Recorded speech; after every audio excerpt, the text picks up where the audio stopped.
அதுக்காகத்தான் அந்த அளவீட்டு முறை தேவை. புதிய ஏற்பாட்டின் புஸ்தகங்கள் 27 இருக்கு இல்லையா? இந்த 27 புஸ்தகங்களையும் சரியாக அவங்க அந்த அளவீட்டு முறையை பயன்படுத்தி உறுதி செய்து முடிவு செய்துதான் இன்றைக்கு அது 27 புஸ்தகங்களாக வேதாகமத்தில் இருக்குது. அதற்காக அவர்கள் அந்த பயன்படுத்தின அந்த அளவீட்டு முறையில் ஒரு 4 கேள்விகள் முக்கியமாக கேட்கப்பட்டது. அந்த புஸ்தகத்தை தீர்மானிக்கிறதுக்கு ஒரு 4 கேள்வி ஞாபகம் இருக்குது. அந்த 4 கேள்வி எதெல்லாம்?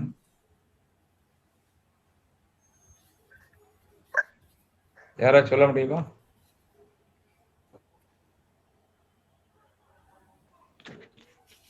இருந்தாரா? சொல்லி தரலையா? அது சொல்லுங்க.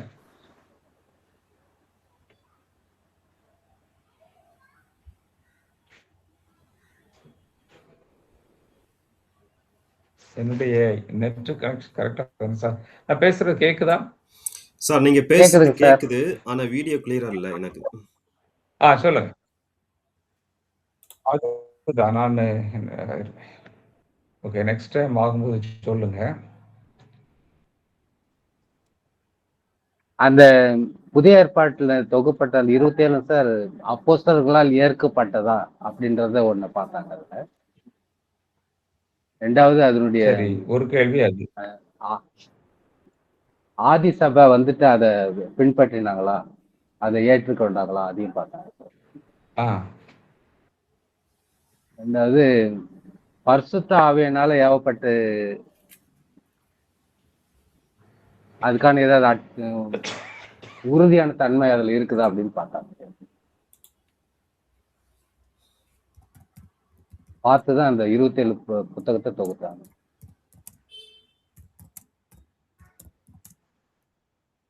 முதல் கேள்வி என்னன்னா, அது அப்போஸ்தலர்களால எழுதப்பட்டதா?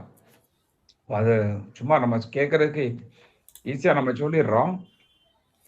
ரொம்ப யோசிச்சு அது அப்போஸ்தலர் தான் எழுதுனாங்க அப்படின்னு உறுதிப்படுத்தினாங்க. ரெண்டாவது என்னது, அன்றைக்கு அக்காலத்தில் இருந்த கிறிஸ்தவ சபையால் அன்றைக்கு இருந்த சபைகளால் ஏற்றுக்கொள்ளப்பட்டதா? அது ரெண்டாவது கேள்வி. மூணாவது, அந்த புஸ்தகத்தில் உள்ள உபதேசங்கள் பிற புஸ்தகங்களோட உள்ள உபதேசத்தோடும் பொதுவா வேதாகமத்தின் உபதேசங்களோட ஒத்து போகுதா என்பதை பார்த்தாங்க.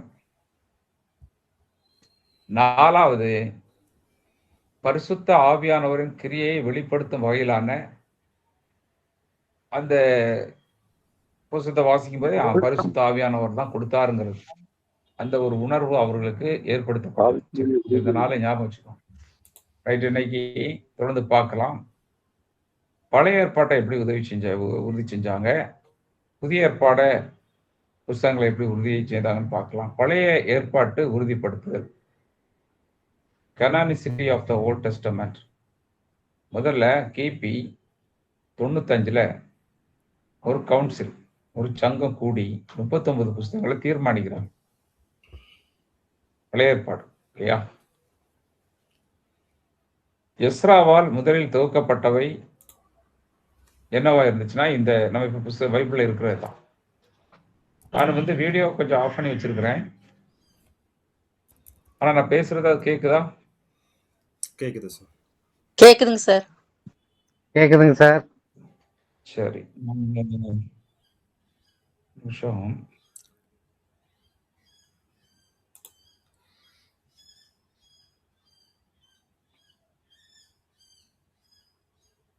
ரைட்.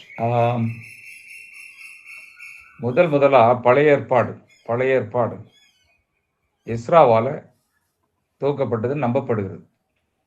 எஸ்ரா யாருன்னு உங்களுக்கு தெரியும் இல்லையா? எஸ்ரா, நெகேமியா, எஸ்தர். அந்த எஸ்ரா தான் பழைய ஏற்பாட்டை தொகுத்து வச்சுட்டு போனாருன்னு நம்புறாங்க. அப்ப உறுதிப்படுத்தணும் இல்லையா, அந்த புத்தகங்கள் தான் அப்படின்னு சொல்லி அதை உறுதிப்படுத்துறதுக்காக இந்த கவுன்சில்கள் கூட்டப்பட்டது. எப்போ? கிபி 95. இந்த கிபி 95 இன்னொரு காரியம் நடந்துச்சு. என்னன்னா, புதிய ஏற்பாட்டில் கடைசி புஸ்தகம் எழுதப்பட்டது, வெளிப்படுத்த எழுதப்பட்ட காலம் அப்பந்தான் 90 இல்லை 95 சொல்லலாம். ஓகேயா? கடைசி புதிய ஏற்பாட்டின் கடைசி புஸ்தகமான வெளிப்படுத்தல் அப்பந்தான் எழுதி முடிக்கப்பட்டது. அந்த டேட்டு கொஞ்சம் ஞாபகம் வச்சுக்கோங்க. எஸ்ராவால் முதல் துவக்கப்பட்டவர்கள் பிற்பாடு உறுதிப்படுத்தப்பட்டது. அப்படி கேள்விக்குரிய புஸ்தகங்களாக என்ன இருந்துச்சுன்னா, அந்த பழைய ஏற்பாட்டுல சில புஸ்தகங்கள் கேள்விக்குரியதா மாறிடுச்சு. சேர்க்கணுமா வேண்டாமா அப்படின்னு கேள்வி வந்துச்சு. ஏன் அந்த கேள்வி வந்துச்சு பாத்தீங்கன்னா, என்ன காரணத்துக்காக அந்த கேள்வி வந்துச்சு? முதல்ல அந்த புஸ்தகங்களை பார்க்கலாம். எந்தெந்த புஸ்தகங்கள் கேள்விக்குரியதாக மாறினது? எஸ்தர் புஸ்தகம் கேள்வி அவங்களுக்கு வந்துச்சு, இதை சேர்க்கணுமா வேண்டாமா. ஏன் அப்படின்னு கேட்டீங்கன்னா, அந்த புஸ்தகத்துல தேவன், கர்த்தர், ஆண்டவன்கிற பேரே கிடையாது. நீங்க வேணா படிச்சு பாருங்க. அந்த புஸ்தகத்துல, எஸ்தர் புஸ்தகத்துல தேவன்கிற ஒரு வார்த்தையோ கர்த்தர்ங்கிற வார்த்தையோ நீங்க பார்க்க முடியாது. அப்படி ஒரு புஸ்தகம் இருக்கு. அப்ப தேவன்கிற வார்த்தையே இல்லை, கர்த்தர்ங்கிற வார்த்தையே இல்லை, நம்ம எதுக்கு அந்த புஸ்தகத்தை சேர்க்கணும் வேண்டாம் அப்படின்னு முடிவெடுத்தாங்க ஒரு கூட்டம். திரும்ப நல்லா அவங்களால அதை நிராகரிக்கவே முடியல. என்னடா இது, தேவன்கிற வார்த்தை இல்லை, ஆனா அந்த காரியங்களெல்லாம் பார்க்கும்போது கர்த்தர் அதை செய்தாரு, வேற யாரும் அதை செய்ய முடியாதுன்னு சொல்லி கடைசியா அந்த புஸ்தகத்தை சேர்த்துட்டான். ஒருத்தர் இப்படி சொன்னாரு, you cannot see the name of God in the book of Esther, but you can see the hand of God. கடவுளுடைய பேரை நீங்க எஸ்தர் புஸ்தகத்துல பார்க்க முடியாது, ஆனா கடவுளுடைய செயல்பாடுகளையும் அவருடைய கரத்தையும் நான் பார்க்க முடியும். ஞாபகம் வச்சுக்கோங்க. இரண்டாவது, உன்னத பாட்டு புஸ்தகத்தை பத்தி நான் உங்களுக்கு சொல்ல வேண்டியது இல்லை. நம்ம எல்லாம் அதை படிக்கும்போது யோசிப்போம், என்னடா இப்படி எல்லாம் எழுதி வச்சிருக்குதே. ஏன்னா அந்த புஸ்தகம் வந்து கணவன் மனைவி உறவை பற்றி சொல்லுது. குறிப்பா சாலமோனுக்கோ அவருடைய பிரியமான அவருடைய மனைவிக்கு இடையிலான ஒரு அன்பு உறவை குறித்து அது சொல்லுது. இல்லை எந்த சந்தேகம் இல்லை. அவர் அதை எழுதுறார் இல்லை. சாலமன் ராஜா எழுதின புஸ்தகம் நமக்கு தெரியும். சாலமன் தன்னுடைய இளைய வயதில் அல்லது தன்னுடைய காலத்தில் முதல் காலகட்டத்தில் அவர் இந்த புஸ்தகத்தை எழுதினார் அப்படின்னும், அவருடைய இரண்டாவது காலகட்டத்தில் தன்னுடைய நடு வயதுல அவரு நீதிமொழிகள் எழுதினாரு அப்படின்னும், அதுக்கு பிற்பாடு பிரசங்கி புஸ்தகம் எழுதினாரு அப்படின்னு சொல்லி நம்புறாங்க. ஏன் இந்த புஸ்தகத்துக்கு மேல அந்த ஒரு கேள்வி வந்துன்னா, அங்கே கணவர் மனைவிக்கு இடையிலான ஒரு உறவை எப்படி கணவர் மனைவியை பாராட்டுறாரு, புகழ்றாரு, மனைவி எப்படி கணவரை புகழ்கிறாரு என்பதை நம்ம அங்கே பார்க்குறோம். அங்க வர்ணனைகள் எல்லாம் அங்கே இருக்குது. அழகா இருக்கிறாய், நீ உன் உதடுகள் அழகா இருக்குலாம் சொல்லி பேசும்போது, ஐயோ இந்த புஸ்தகத்தை நம்ம படிக்க வேண்டாம், ஒரு ஆவிக்குரிய தன்மை இருக்கிற மாதிரி தெரியலையே அப்படின்னு சொல்லி நிறைய பேர் நினைப்பாங்க. நானே நினைச்சிருக்கிறேன் ஒரு காலகட்டத்துல தொடக்கத்துல நான் அதை வாசிக்கிறதுக்கு தவிர்ப்பேன். நான் அப்படியே சங்கீதம், நீதிமொழிகள், பிரசங்கி படிச்சுட்டு உன்னத பாட்டை தாண்டி ஏசாயாவுக்கு போயிடும். நான் உண்மையிலேயே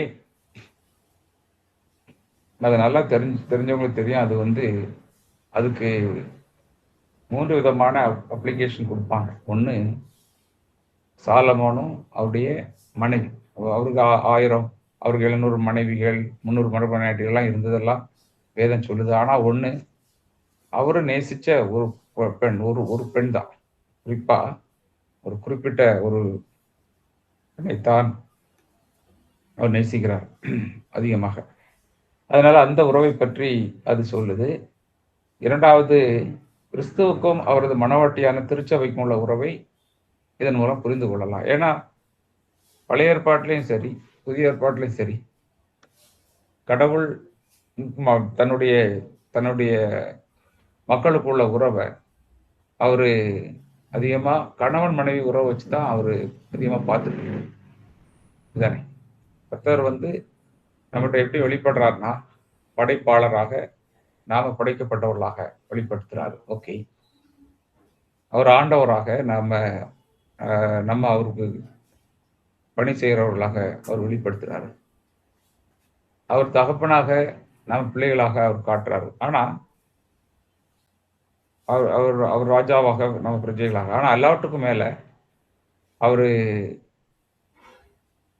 கணவராக, சபை மனைவியாக அல்லது கணவராக, அவருடைய மக்கள் அவருடைய மனைவியாக பார்க்கப்பட்டது நமக்கு தெரியும். ஓசியா புஸ்தகத்துல நீங்க பார்த்தீங்கன்னா, பழைய ஏற்பாட்டுல ஓசியா புஸ்தகத்துல கடவுள் தன்னை இஸ்ரவேலை தன்னுடைய மணவாட்டியாக, மனைவியாக பார்க்கிறத நாம பார்க்க முடியும்.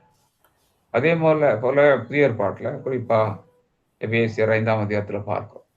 கிறிஸ்து சபையின் மேல அன்பு கூர்ந்து தன்னைத்தானே ஒப்பு கொடுத்தார். அதனால கணவர் தன்னுடைய மனைவி மேல் அன்பு கூர்ந்து தங்களை தியாகமாக ஒப்பு கொடுக்கணும் அப்படின்னு சொல்லி அது வலியுறுத்துது இல்லையா? ஆண்டவர் அந்த உறவை மேன்மைப்படுத்துறார். அதனால அந்த புரிதல் உள்ளவங்களுக்கு நல்லா தெரியும், இந்த உன்னத பாட்டுங்கிறது மிக மிக அர்த்தம் உள்ளது, ஆழம் உள்ளது, ஒரு தூய்மையான, ஒரு உறுதியான உறவை வெளிப்படுத்துறது சொல்லி. அதனால ஒரு வகையா அதையும் சேர்த்துக்கிட்டாங்க கடைசியா. பிரச்சனையா இருக்கல. அதனாலதான் இன்னைக்கு நாம புஸ்தகத்துல பார்க்கிறோம். நாம அதிகமா படிக்கணும். படித்து அதனுடைய நமக்கு தேவையான ஆலோசனைகளையும் வாழ்வின் அர்த்தமுள்ள தத்துவங்களையும் எடுத்துக்கொள்ள வேண்டும். 3வது கேள்விக்குறியான புஸ்தகம் இது பிரசங்கி. அது கேள்விக்குரியது இருந்துன்னா, அந்த புஸ்தகத்தை பொறுத்த மட்டும் அடிக்கடி பயன்படுத்தப்படுகிற வார்த்தை மாயை, வேனிட்டி, மாயை 31 முறை வருது அந்த வார்த்தை. ஆல்மோஸ்ட் எல்லா சாப்டர்லையுமே 12 சாப்டர்லையும் நீங்க பார்க்கலாம். மனித வாழ்வின் தத்துவங்கள் அடங்கிய புஸ்தகம். உலக வாழ்க்கை என்பது நிலையற்றதும் சீக்கிரம் மறைந்து போகிறதுமா இருக்கிறது என்ற உண்மையை அது விளக்குகிறது. This book is the book of human philosophy of life and the uncertainty of human life. It emphasizes to seek the life which is eternal and enjoy the brief life with the fear of God, anticipating the final judgment. இந்த புஸ்தகத்தை முதல்ல அப்படிதான் பார்த்தாங்க. ஒரு தத்துவ புஸ்தகம் தான் இது. வாழ்க்கையை ஒரு மாயைன்னு சொல்லுது, ஒரு அர்த்தம் இல்லாதது, ஒரு பிரயோஜனம் இல்லாதது. அப்படித்தானே? மாயைக்கு அப்படி வார்த்தைக்கு அர்த்தம் இருக்கு, அவ்வளவுதான். Useless, okay, temporary, life is like a vapor, life is like a shadow, life is like a flower. அப்படிதான் அந்த உலகம் பயிரும் அப்படின்னு. அதுவும் உண்மைதான். தத்துவ ரீதியான ஒரு பார்த்தா அது உண்மைதான். ஆனா உண்மையிலே ஆழமா பார்த்தா சாலமன் அதை எல்லாருக்காக எழுதி வச்சிருக்க, அந்த உலக மக்களுக்காக. எப்படி சொல்றாருன்னா, எஸ், உலகம் மாயையானதுதான், உலக வாழ்க்கை மாயையானது. ஆனா ஆண்டவருக்கு பயந்து நாம அவருடைய வழிநடத்தலின்படி வாழ்ந்தா வாழ்க்கை மிகவும் பிரயோஜனம் உள்ளது அப்படிங்கிற அந்த புஸ்தகம் சொல்லுது. கடைசி வசனம் அதை காட்டுது இல்லையா? 12ஆம் அதிகாரத்துல வாசிக்கலாம். கடைசி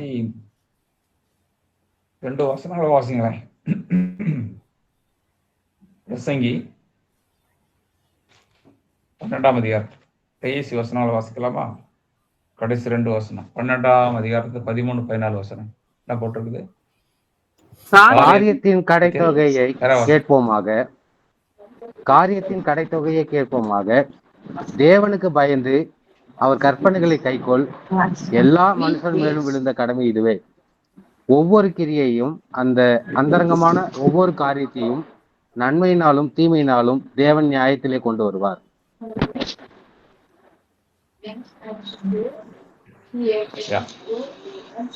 அப்போ நம்ம நல்லா இந்த புஸ்தகத்தை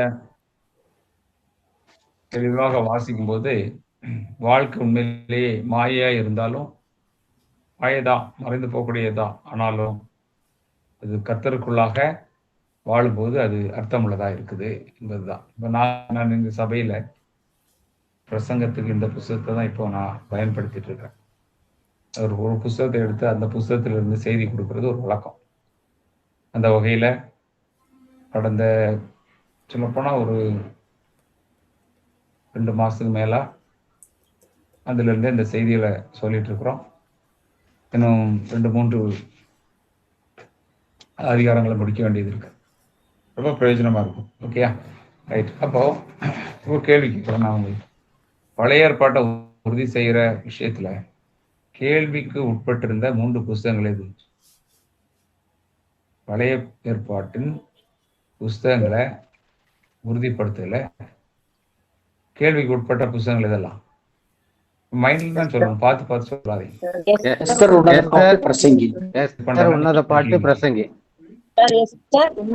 பிரசங்கி. ஒரு காரணமாக ரைட், ஒரு காரணமாக சொல்லுங்களேன்.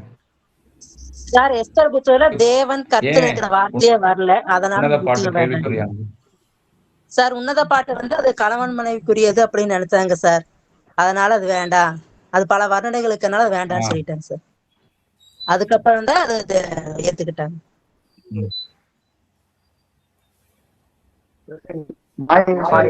ஆமா இல்லையா? ஆல்ரைட். இன்னைக்கு பாத்தீங்கன்னா இந்த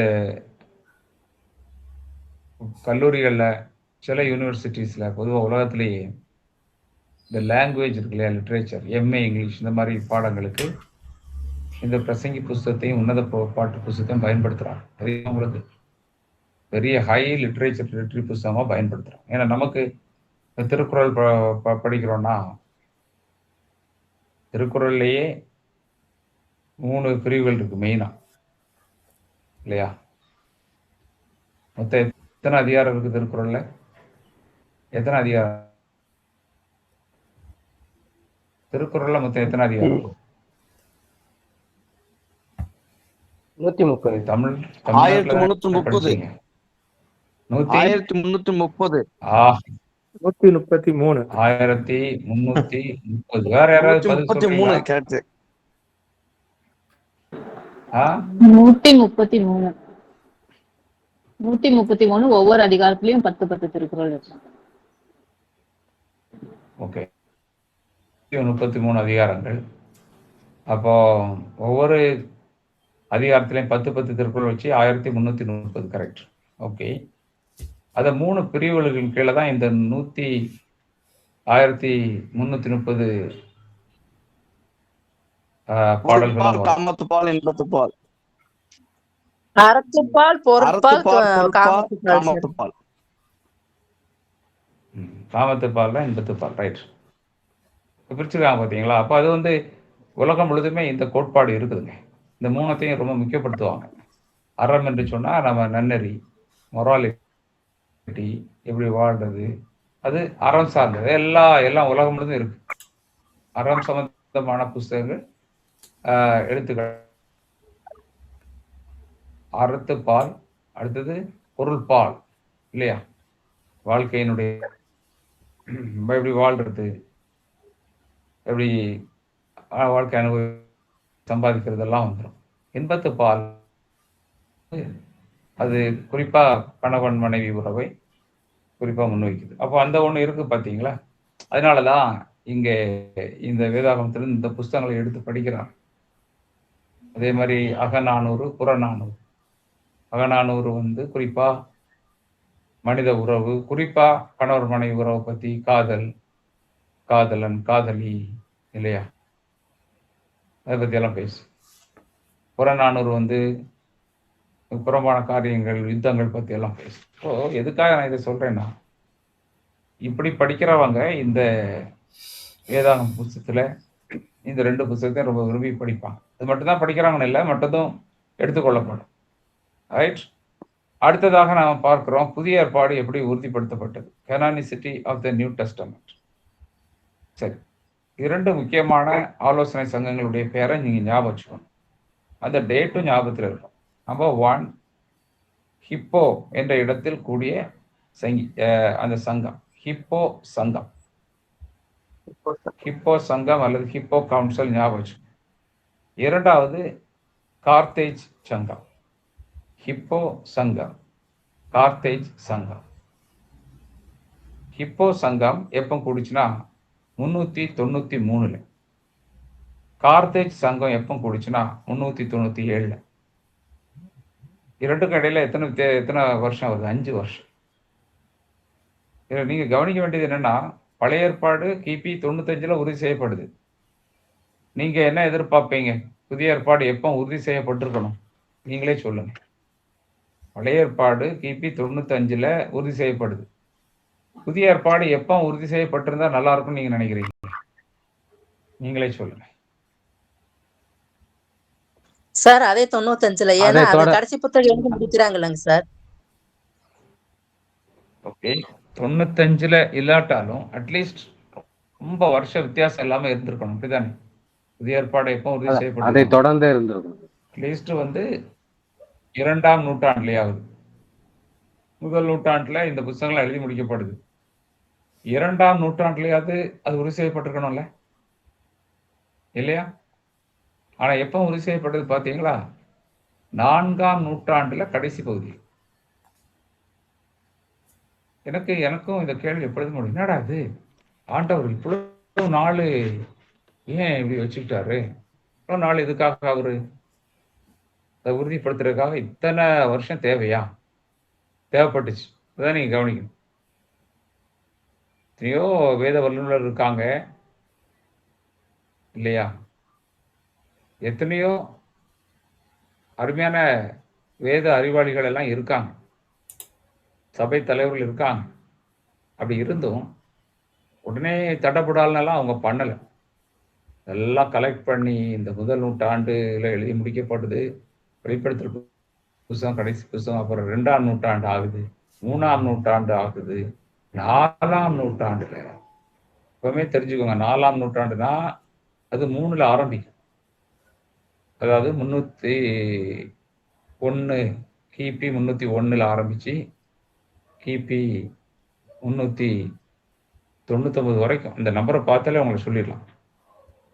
நீங்க பாருங்க, அதுல 93 ஒரு சங்கம் கூடி 27 புஸ்தகங்களை அடையாளம் காண்கிறது, ரெக்கக்னைஸ்ட். இது மறந்துடாது,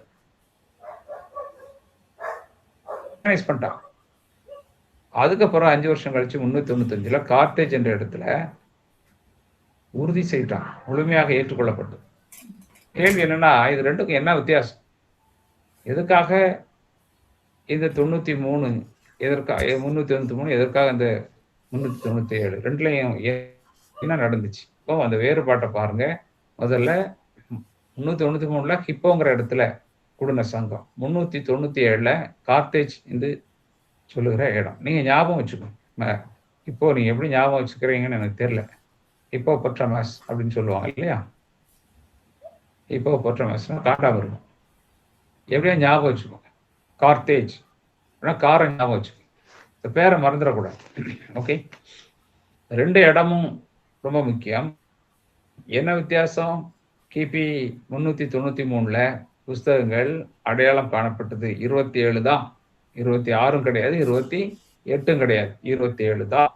இப்ப இருக்கலே அந்த 27 தான் அப்படின்னு இருக்கு. திரும்ப ஒரு 5 வருஷம் எடுத்து, ரொம்ப அவசரப்பட வேண்டாம், இன்னும் நம்ம நிதானமா செயல்படும் அப்படின்னு சொல்லி கூட ஒரு 5 வருஷம் எடுத்து உறுதிப்படுத்துறோம். நமக்கு வேணா ஈஸியா இருக்கும். இன்னைக்கு போய் ஏதோ இஎல்எஸ்ல சிஎல்எஸ்ல போய் 500 ரூபாய்க்கு ஒரு பைபிளை நீங்க வாங்கிடுவீங்க. அந்த பைபிள் வர்றதுக்குள்ள எத்தனை காரியங்கள் நடந்துன்னு சொல்லி வரலாறு நீங்க படிச்சு பார்த்தா தான் தெரியும்.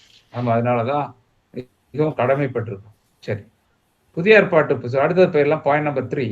புதிய ஏற்பாட்டு புஸ்தகங்கள் இதெல்லாம் புதிய ஏற்பாட்டு புஸ்தகங்கள் எழுதப்பட்டது எப்போது? கிபி 45 யாக்கோபு புஸ்தகம் நிருபம் எழுதப்படுது. முதலா எழுதினவர் யாக்கோபு தான், 45. கடைசி புஸ்தகம் எப்போ? 95. 2 கடையில மொத்தம் எத்தனை வருஷம்? 50 வருஷம்.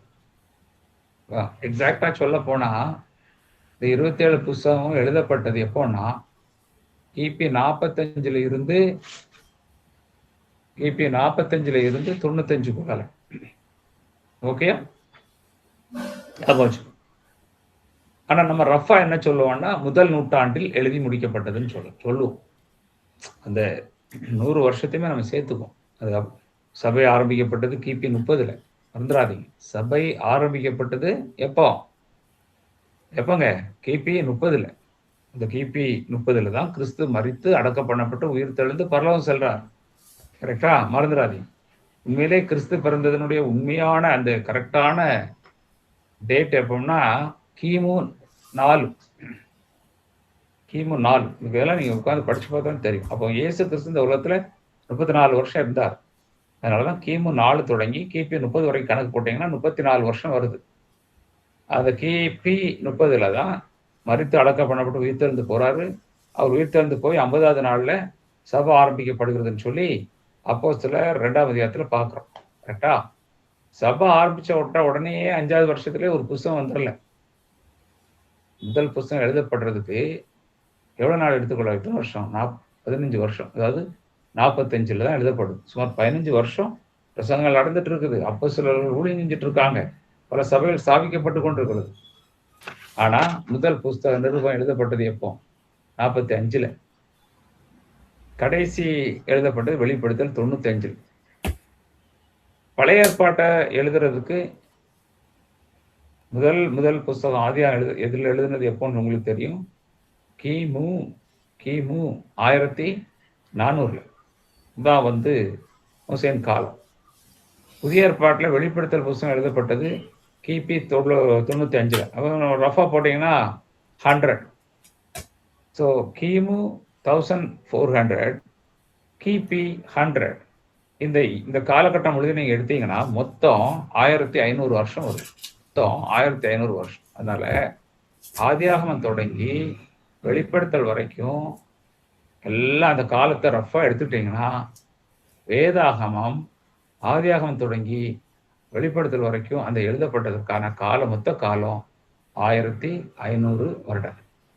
ஸ்பெசிஃபிக்காக நம்ம பார்க்கணும், ரஃபாவும் பார்க்கணும். கரெக்டா? அடுத்த பக்கத்துக்கு போயிடலாம். 8வது பக்கம். அங்கேயும் கேள்விக்குரிய சில புஸ்தகங்கள் வருது. இல்ல 5 புஸ்தகங்கள் உண்டு. இதுல நான் 3 தான் சேர்த்துருக்கிறேன். ரைட். எபிரேயர், 2 யோவான், 3 யோவான், ஈவன் யூதா, யாக்கோபு புஸ்தகங்கள் கூட கேள்விக்குறியானது. ஆக்சுவலி நான் வேற ஒரு இடத்துல அதை குறிப்பிட்டிருந்தேன். எபிரேயர் புஸ்தகத்துக்கு ஆக்கியனுடைய பேர் இல்லை.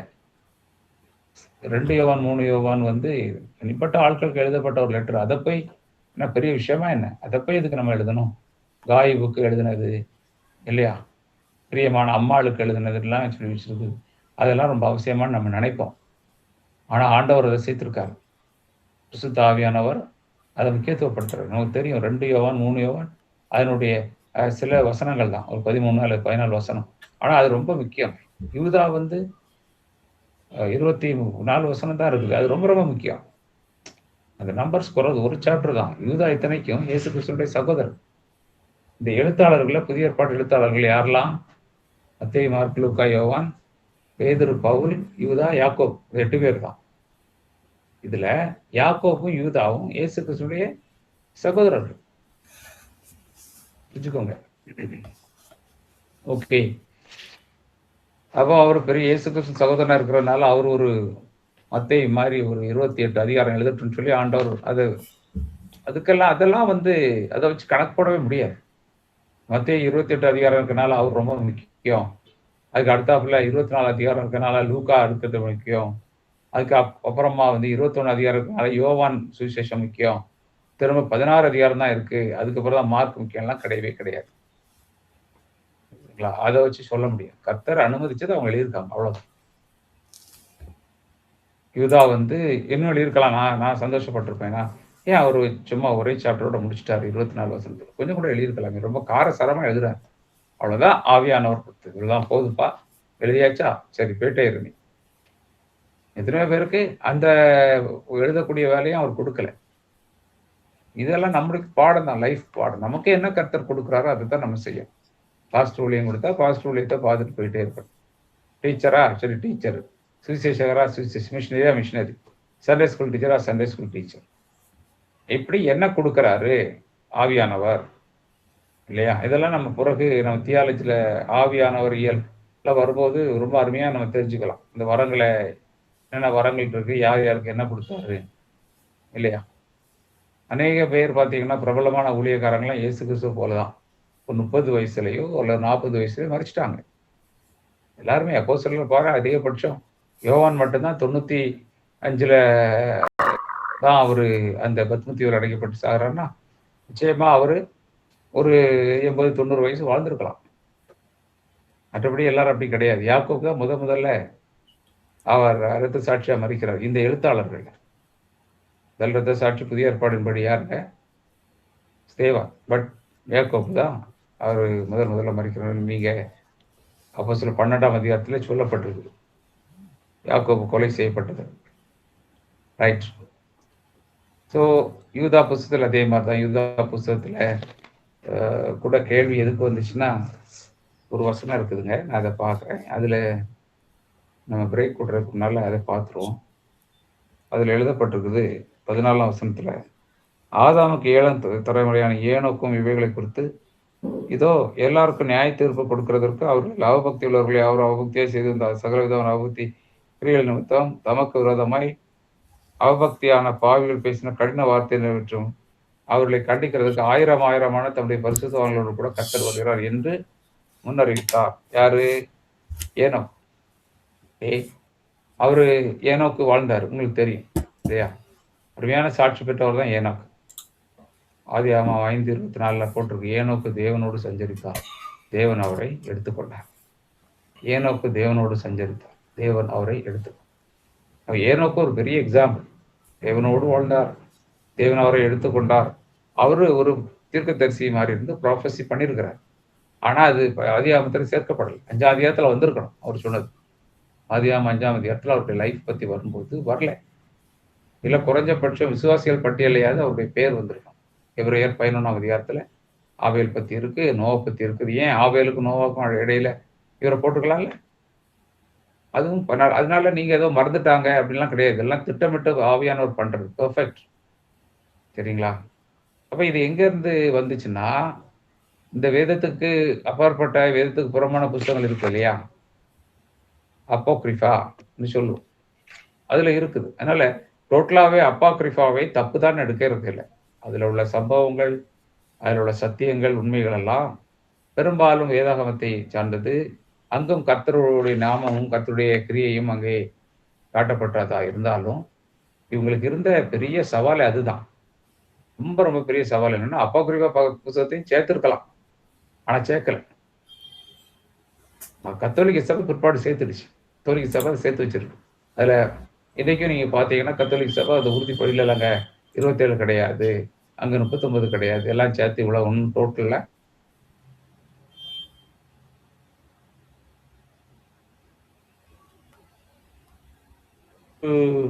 2 பேதுரு புத்தகத்திலேயும் ஒரு வசனத்தை பார்த்தீங்கன்னா, எனக்கு அதுவும் நீங்க இந்த 3 அதிகாரத்துல வரும். சரியா? அந்த 3ஆம் அதிகாரத்துல சரி 2ஆம் அதிகாரத்துல கூட நீங்க பார்க்கலாம். ஓகே, சரி, நான் அதுக்குள்ள ரொம்ப போகல. நான் ஒரு விஷயம் என்னதுங்க, கேள்விகள் வந்துச்சு, அதையும் பரிசுத்த ஆவியானவரே உதவி செய்தார். எப்படி இந்த புஸ்தகங்கள் எழுதுவதற்கு கர்த்தர் பயன்படுத்தினார் இல்லையா மக்களை, அவங்களை எப்படி பரிசுத்த ஆவியானவர் பயன்படுத்தி எழுத வச்சாரோ, அதே போல பரிசுத்த ஆவியானவர் தான் எழுதினார் இல்லையா என்று கேள்வி வந்த போதும் அதற்கும் பரிசுத்த ஆவியானவர் தான் உதவி செஞ்சார். டிரான்ஸ்லேஷன் நடந்துச்சு இல்லையா, அதுக்கும் பரிசுத்த ஆவியானவர் தான் உதவி செஞ்சார். டிரான்ஸ்லேஷன் ஆன பைபிளை நம்ம படிக்கிறோம் இல்லையா, அதுக்கும் பரிசுத்த ஆவியானவர் தான் உதவி செய்கிறார். எல்லாத்துக்கும் பரிசுத்த ஆவியானவர் தான். இப்போ கூட நான் படிச்சுட்டு இருந்தாலும் சரி, நீங்க கேட்டு இருந்தாலும் சரி, அதே பரிசுத்த ஆவியானவர். உங்களுக்கு ஒரு சார்ட் அனுப்பியிருக்கிறேன். இப்போ பிரேக் போறதுக்குனால அடுத்த கட்டத்துக்கு போகலாம். நான் அந்த இதை முடிச்சிடறேன், இந்த 4வது பாயிண்டோட முடிச்சிடலாம். அந்த 4வது பாயிண்ட் அந்த புதிய ஏற்பாடு புத்தகம் உறுதியப்பட்ட அளவீடு திரும்ப வருது. சில கொள்கையின் அடிப்படையில் புதிய ஏற்பாடு புத்தகம் உறுதி செய்யப்பட்டன. அந்த அளவீடுகளின் அடிப்படையில் புதிய ஏற்பாடு புத்தகம் தீர்மானிக்கப்பட்டது. இங்கிலீஷ்ல எழுதிதான் பாருங்க, அப்போஸ்டோலிசிட்டி, அதாவது அப்போஸ்தலர்கள் எழுந்ததுதானா, அப்போஸ்தலர்கள் ஏற்றுக்கொண்டார்களா, முதல்ல அப்போஸ்தலர் எழுதினாரா? இன்னொரு அப்போஸ்தலர் ஏற்றுக்கொண்டாரா அது அப்படின்னா, ஆமா. அப்ப சேர்த்துக்கோங்க. அதனுடைய உள்ளடக்கம், அதில் உள்ள உபதேசங்கள், சத்தியங்கள் ஏற்றுக்கொள்ளப்பட்டதக்கதா? ஆமா. ரைட். அப்ப சேர்த்துக்கலாம். அது அகில உள்ள தன்மை கொண்டதா? அல்லது அகில உலக சபைகள் ஏற்றுக்கொண்டதா? ஆமாங்க. ஆதி சபைகள், அகில உலக சபைகள் ஏற்றுக்கொண்டது. அப்ப சேர்த்துக்கோங்க.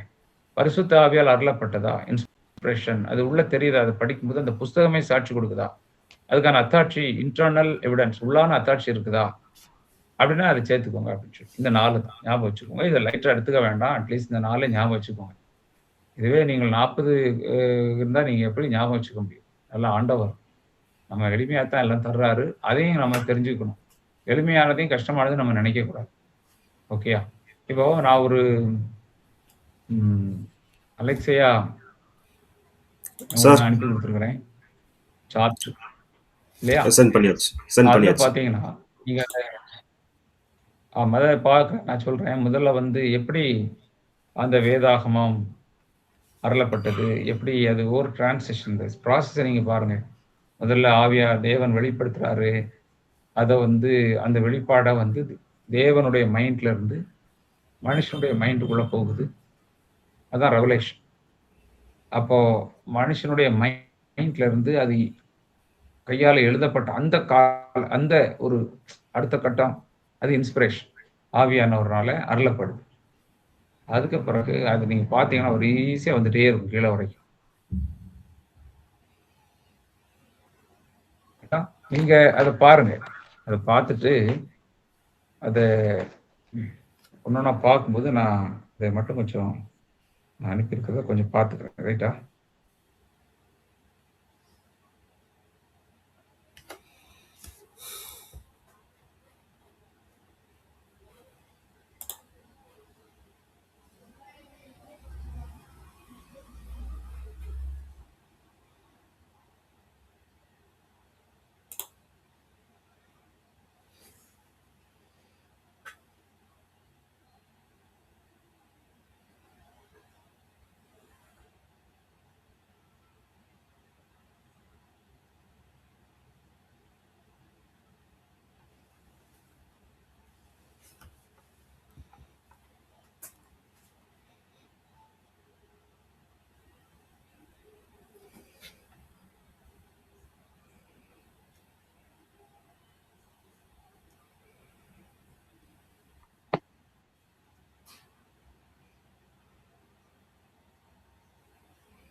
எல்லாரும் ஃபாலோ பண்றீங்களா?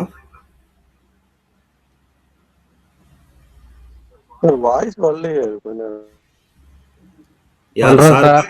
கொஞ்சம் சார்து பிரேக் ஆகுது லைட்டா. சாருக்கு எனக்கு ஒரு 5 மினிட்ஸ் வரல. ஒண்ணுமே கேட்கல, எதுவுமே வரல, கட் ஆயிடுச்சு. சார் எனக்கு எதுவுமே கேட்கல சார். இல்ல இதுக்கு முன்னால அவங்க பேசிட்டு இருந்தது கிளியர் இல்லையா? இதுக்கு முன்னால அது கிளியரா இருந்துச்சுங்க சார். சார் இப்பதான் வாய்ஸ் இல்லைங்க. இப்பதான் ஒரு 5 மினிட்ஸ். இல்ல அவர் பிரேக் போயிருக்காரு நினைக்கிறேன். பேசுற வரைக்கும் கிளியரா இருந்துச்சு, அதுக்கப்புறம் வந்து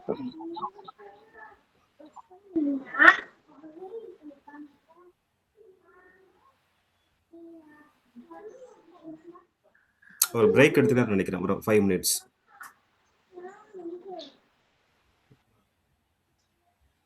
அவர் சொன்னதெல்லாம் தெரியாது, ஒன்னும் கேட்கல.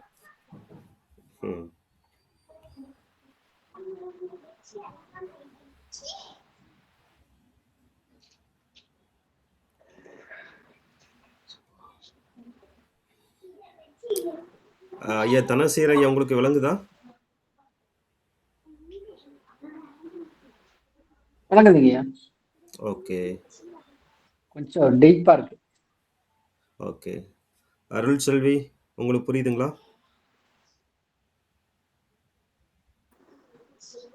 ஓகே சார், புரியுது. ஆனாலும் கொஞ்சம் கஷ்டமா இருக்க மாதிரி தான் தெரியுது. Okay okay. சரி, தயவு செய்து கொஞ்சம் விளங்கலைன்னா நீங்க மறுபடியும் கேளுங்க, சரிங்களா? ஒரு எக்ஸ்பிளைன் பண்ணுவாரு. இதுக்கு ரிவிஷன் பண்ணி படிச்சாலே ஓரளவுக்கு புரிஞ்சிடும். ஆமாமா. 3 விஷயங்கள வந்து நீங்க கிராஸ் பண்ணலாம். ஒண்ணு இந்த கிளாஸ் கிளாஸ் அட்டெண்ட் பண்றது, அடுத்து நோட்ஸ வாசிக்கிறது, 3 பிளேஸ் வந்து நீங்க வீடியோ லிசன் பண்றது. சரிங்களா? ஆமா. கிளாஸ்ல லைவா வந்து நீங்க இருக்கும்போது ஏதாச்சும் டவுட்னா நீங்க வந்து மறுபடியும் கேட்கலாம். சார் வந்து எக்ஸ்பிளைன் பண்ணுவாங்க. சரிங்களா? கண்டிப்பா எக்ஸ்பிளைன் பண்ணுவாங்க. நீங்க தாராளமா கேட்கலாம். சரிங்களா? ஜெனி சிஸ்டர் உங்களுக்கு புரியுதுங்களா?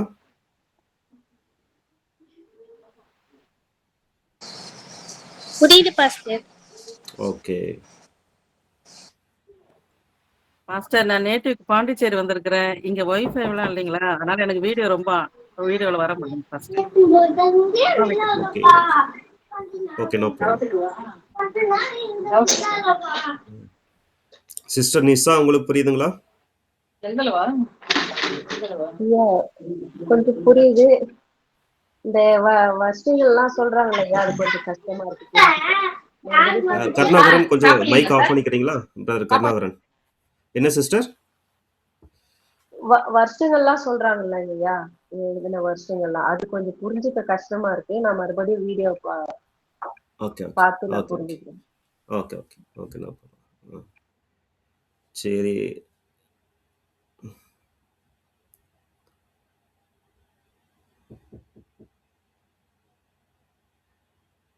பிரின்ஸ் உங்களுக்கு புரியுதா? புரியுது பாஸ்டர். ஓகே. மோகன் ஐயா நீங்க எப்படி ஃபாலோ பண்றீங்க? சொல்லுங்க பாஸ்டர், சொல்லுங்க. உங்களுக்கு புரியுதுங்களா? புரியுது. நான் இன்னொருக்க வீடியோவும் பார்ப்பேன், அந்த நோட்ஸையும் படிப்பேன். அப்போ இன்னும் கொஞ்சம் நல்ல கிளியர் ஆயிடும். ஓகே. இது ரொம்ப முக்கியமான சப்ஜெக்ட் சரிங்களா? தயவு செய்து வந்து கொஞ்சம் டைம் எடுத்து கொஞ்சம் லாஸ்ட் ஃபர்ஸ்ட் அந்த புரிஞ்சுக்கிறது. நோட்ஸ் ஃபர்ஸ்ட் 2 கிளாஸ் நான் நோட்ஸ் படித்தேன், ஏரியல் கோட்பாடு பற்றி. ஓகே. ஓகே. ஆமாம். ரொம்ப படிச்சோன்னா ரொம்ப நல்லா இருந்துச்சு. ஆமாம். நோட்ஸ் நல்ல நோட்ஸ் சரிங்களா? அது உட்காந்து அவர் டைப் பண்ணி ப்ரிப்பேர் பண்ணி இது பண்ணுறாரு.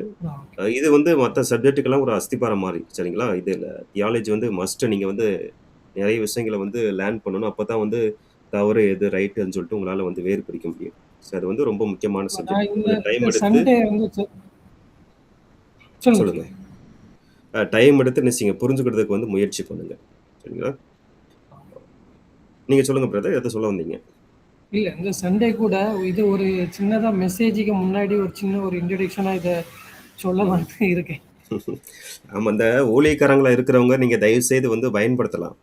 ஒரு சண்டே வந்து சங்கீதமோ இல்லைன்னா ஒரு மெசேஜோ உங்களுக்கு வாய்ப்பு கிடைக்கும் போது அங்கங்கே நீங்கள் டச் பண்ணுங்க. ஏன்னா இந்த பைபிள் நான் அதான் யோசிச்சேன், என்னன்னா தியாலஜி அப்படியே நம்ம விசுவாசிகளுக்கு சொன்னோம்னா அவங்களுக்கு பைபிள் அவங்களே ரெஃபர் பண்றதுக்கு ரொம்ப ஈஸியா இருக்கும். ஆமாம். அப்போ ஏன் எந்த பாஸ்டரும் இதை சொல்லலை அப்படின்னு சொல்லி யோசிச்சேன். மேபி தொழில் ரகசியம் சொல்லக்கூடாதுன்னு இருந்துட்டாங்களோ அப்படின்னு ஒரு எண்ணம் வந்துச்சு. ஒருவேளை ஊழியக்காரங்க ஒருவேளை நம்ம விசுவாசிங்க நமக்கு மேலே போகக்கூடாதுன்னு சொல்லிட்டு எதை நினைக்கிறாங்களே தெரியல போல காலத்தில். ஆமா, அதனாலதான் இதை நம்ம கண்டிப்பா சொல்லணும். இதை நம்ம சொல்லி கொடுத்துட்டாலே அவங்களுக்கு ஒரு ஐடியா கிடைச்சிடும். கண்டிப்பாக. அதுக்கப்புறம் மெசேஜ் கொடுக்க இன்னும் கொஞ்சம் அவங்க அது ஈஸியாக வழங்குறதுக்கு வந்து இது உதவியாக இருக்கும். ஒரு கீவேர்ட்ஸ் மாதிரி இந்த டாபிக் எல்லாம். ஜான்சன் நீங்க எப்படி நீங்க ஃபாலோ பண்றீங்களா? உங்களுக்கு பிரோஜனமா இருக்கா? ஜான்சன்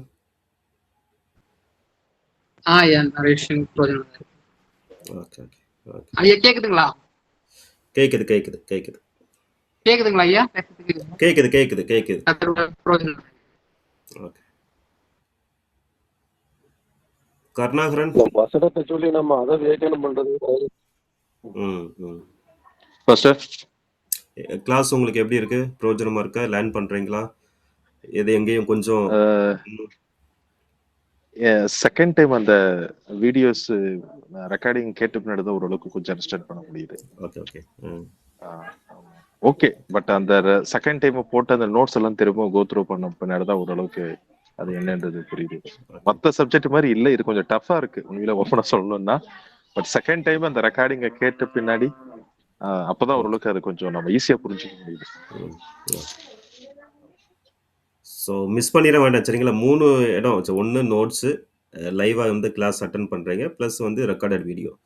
நீங்கள் விலங்கலை உங்களுக்கு எங்கேயாச்சும் வந்து கொஞ்சம் வாரமாக இருக்குது, டவுட்டாக இருக்கு அப்படின்னா நீங்கள் தயவுசெய்து என்ன செய்யுங்க, இந்த 3ஐயும் வந்து நீங்கள் கோத்ரூ பண்ணுங்கள். உங்களுக்கு வந்து தெளிவாக வந்து நீங்கள் இந்த இறையில வந்து நீங்கள் பொறிச்சு கொடுவீங்க. சரிங்களா? அதே போல் வந்து இந்த வகுப்பில் இருக்கும்போது எங்கேயாச்சும் உங்களுக்கு வந்து கொஞ்சம் இன்னும் எக்ஸ்பிளனேஷன் பண்ணணும், கொஞ்சம் டவுட்டாக இருக்குது, விளங்கல அப்படின்னு சொன்னால் நீங்கள் சார்ட்ட வந்து நீங்கள் கேட்கலாம், தாராளமாக கேட்கலாம். அவங்க வந்து சொல்லிக் கொடுக்கறதுக்கு வந்து ஆயத்தமாக இருக்கிறாங்க. சரிங்களா? நீங்கள் தான் கேள்வி கேட்கணும். ரஞ்சித், உங்களுக்கு எப்படி இருக்கு கிளாஸ்? நல்லா இருக்கு பாஸ்டர். ஓகே, லேர்ன் பண்றீங்க இல்லையா? ஆமாங்க பாஸ்டர்.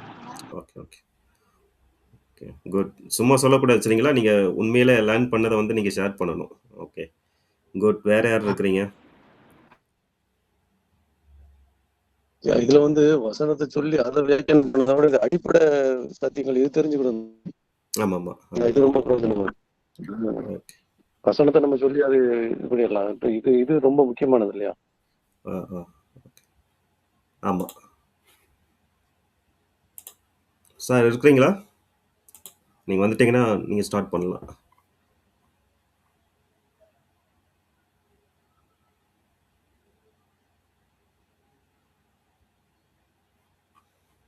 சரி, கேக்குதா?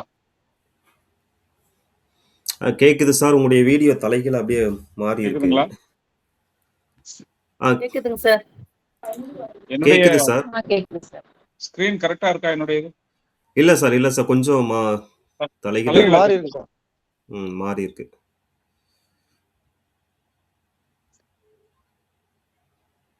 ஓகே, இப்போ எப்படி இருக்குது? Okay sir. Okay okay. Anyway, நான் என்னுடைய மொபைலுக்கு நான் மாறிட்டேன். இது கிளியரா இருக்கு நினைக்கிறேன். என்னன்னு தெரியல, அடிக்கடி இந்த பிரச்சனை வராது, இப்போ வருது. கேள்விகள் இருந்தா கேளுங்க.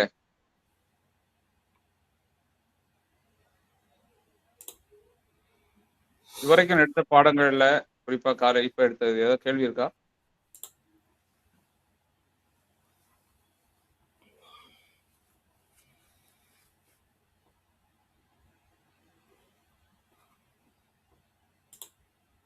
கேள்வி இல்லையா?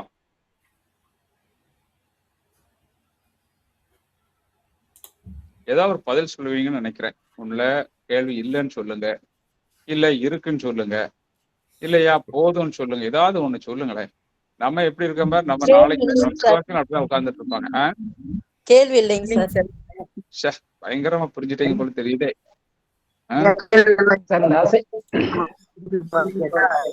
பொறுமையா வீடியோ பார்த்து மறுபடியும் நான் புரிஞ்சுக்கிட்டு. சரி, ஓகே. என்ன அப்படின்னா, கிளாஸ் பார்ட்டிசிபேஷன் இருக்கு இல்லையா அப்படின்னு ஒண்ணு நான் போட்டிருக்கிறேன். அதுக்கு மார்க் இருக்கு. அது என்னன்னா கேள்வி கேட்கறது. சும்மாவோ 2 கேள்வி கேட்டு வைப்போம் அப்படின்னு கேட்டீங்கன்னா உடனே உங்களுக்கு ஒரு மார்க் இருக்கு. நீ எது கேட்கறேன்னு உங்களுக்கும் தெரியாது, அதுக்குள்ள பதில் எனக்கும் தெரியாது. ஆனா நம்ம அதை கேள்வியை கேட்டிருப்போம், நானும் ஒரு பதில சொல்லியிருப்பேன். அதுக்கு உங்களுக்கு மார்க். சரியா? அந்த அதுக்கு சொல்லி, ஐயா நீங்க மத்தியானம் என்னையா சாப்பிட்டீங்க, நீங்க மத்தியானம் கேட்டுறாதீங்க, பாட சம்பந்தமா கேளு. சரியா? சரி, நான் கேட்கட்டா கேள்வி? நீங்கள் கேட்கிறீர்களா அல்லது நான் கேட்கட்டுமா அப்படின்னு ஒரு டயலாக் இருக்குல்ல, அந்த மாதிரி நான் கேட்கிறேன்.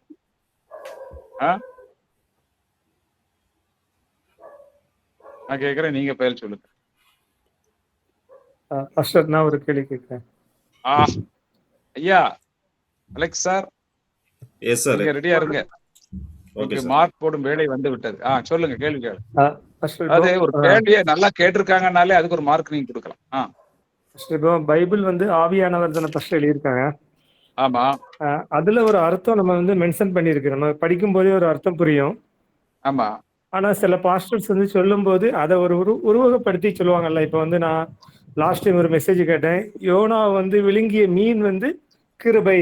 அது எப்படின்னா, உங்களுக்கு ஒரு பெரிய பிரச்சனை இல்லை, உங்களுக்கு வந்து அவரு எப்படி சொல்ல, அந்த மீனை வந்து கிருபையா அவர் வந்து கொடுத்துருக்க அவங்களா. சூப்பர் இல்லையா? என்ன ஒரு அருமையான விளக்கம். ஆனா அதுக்கு பேர் தான் அல்லிகரி. அது வருது பாருங்க. அது எங்க வருதுன்னா,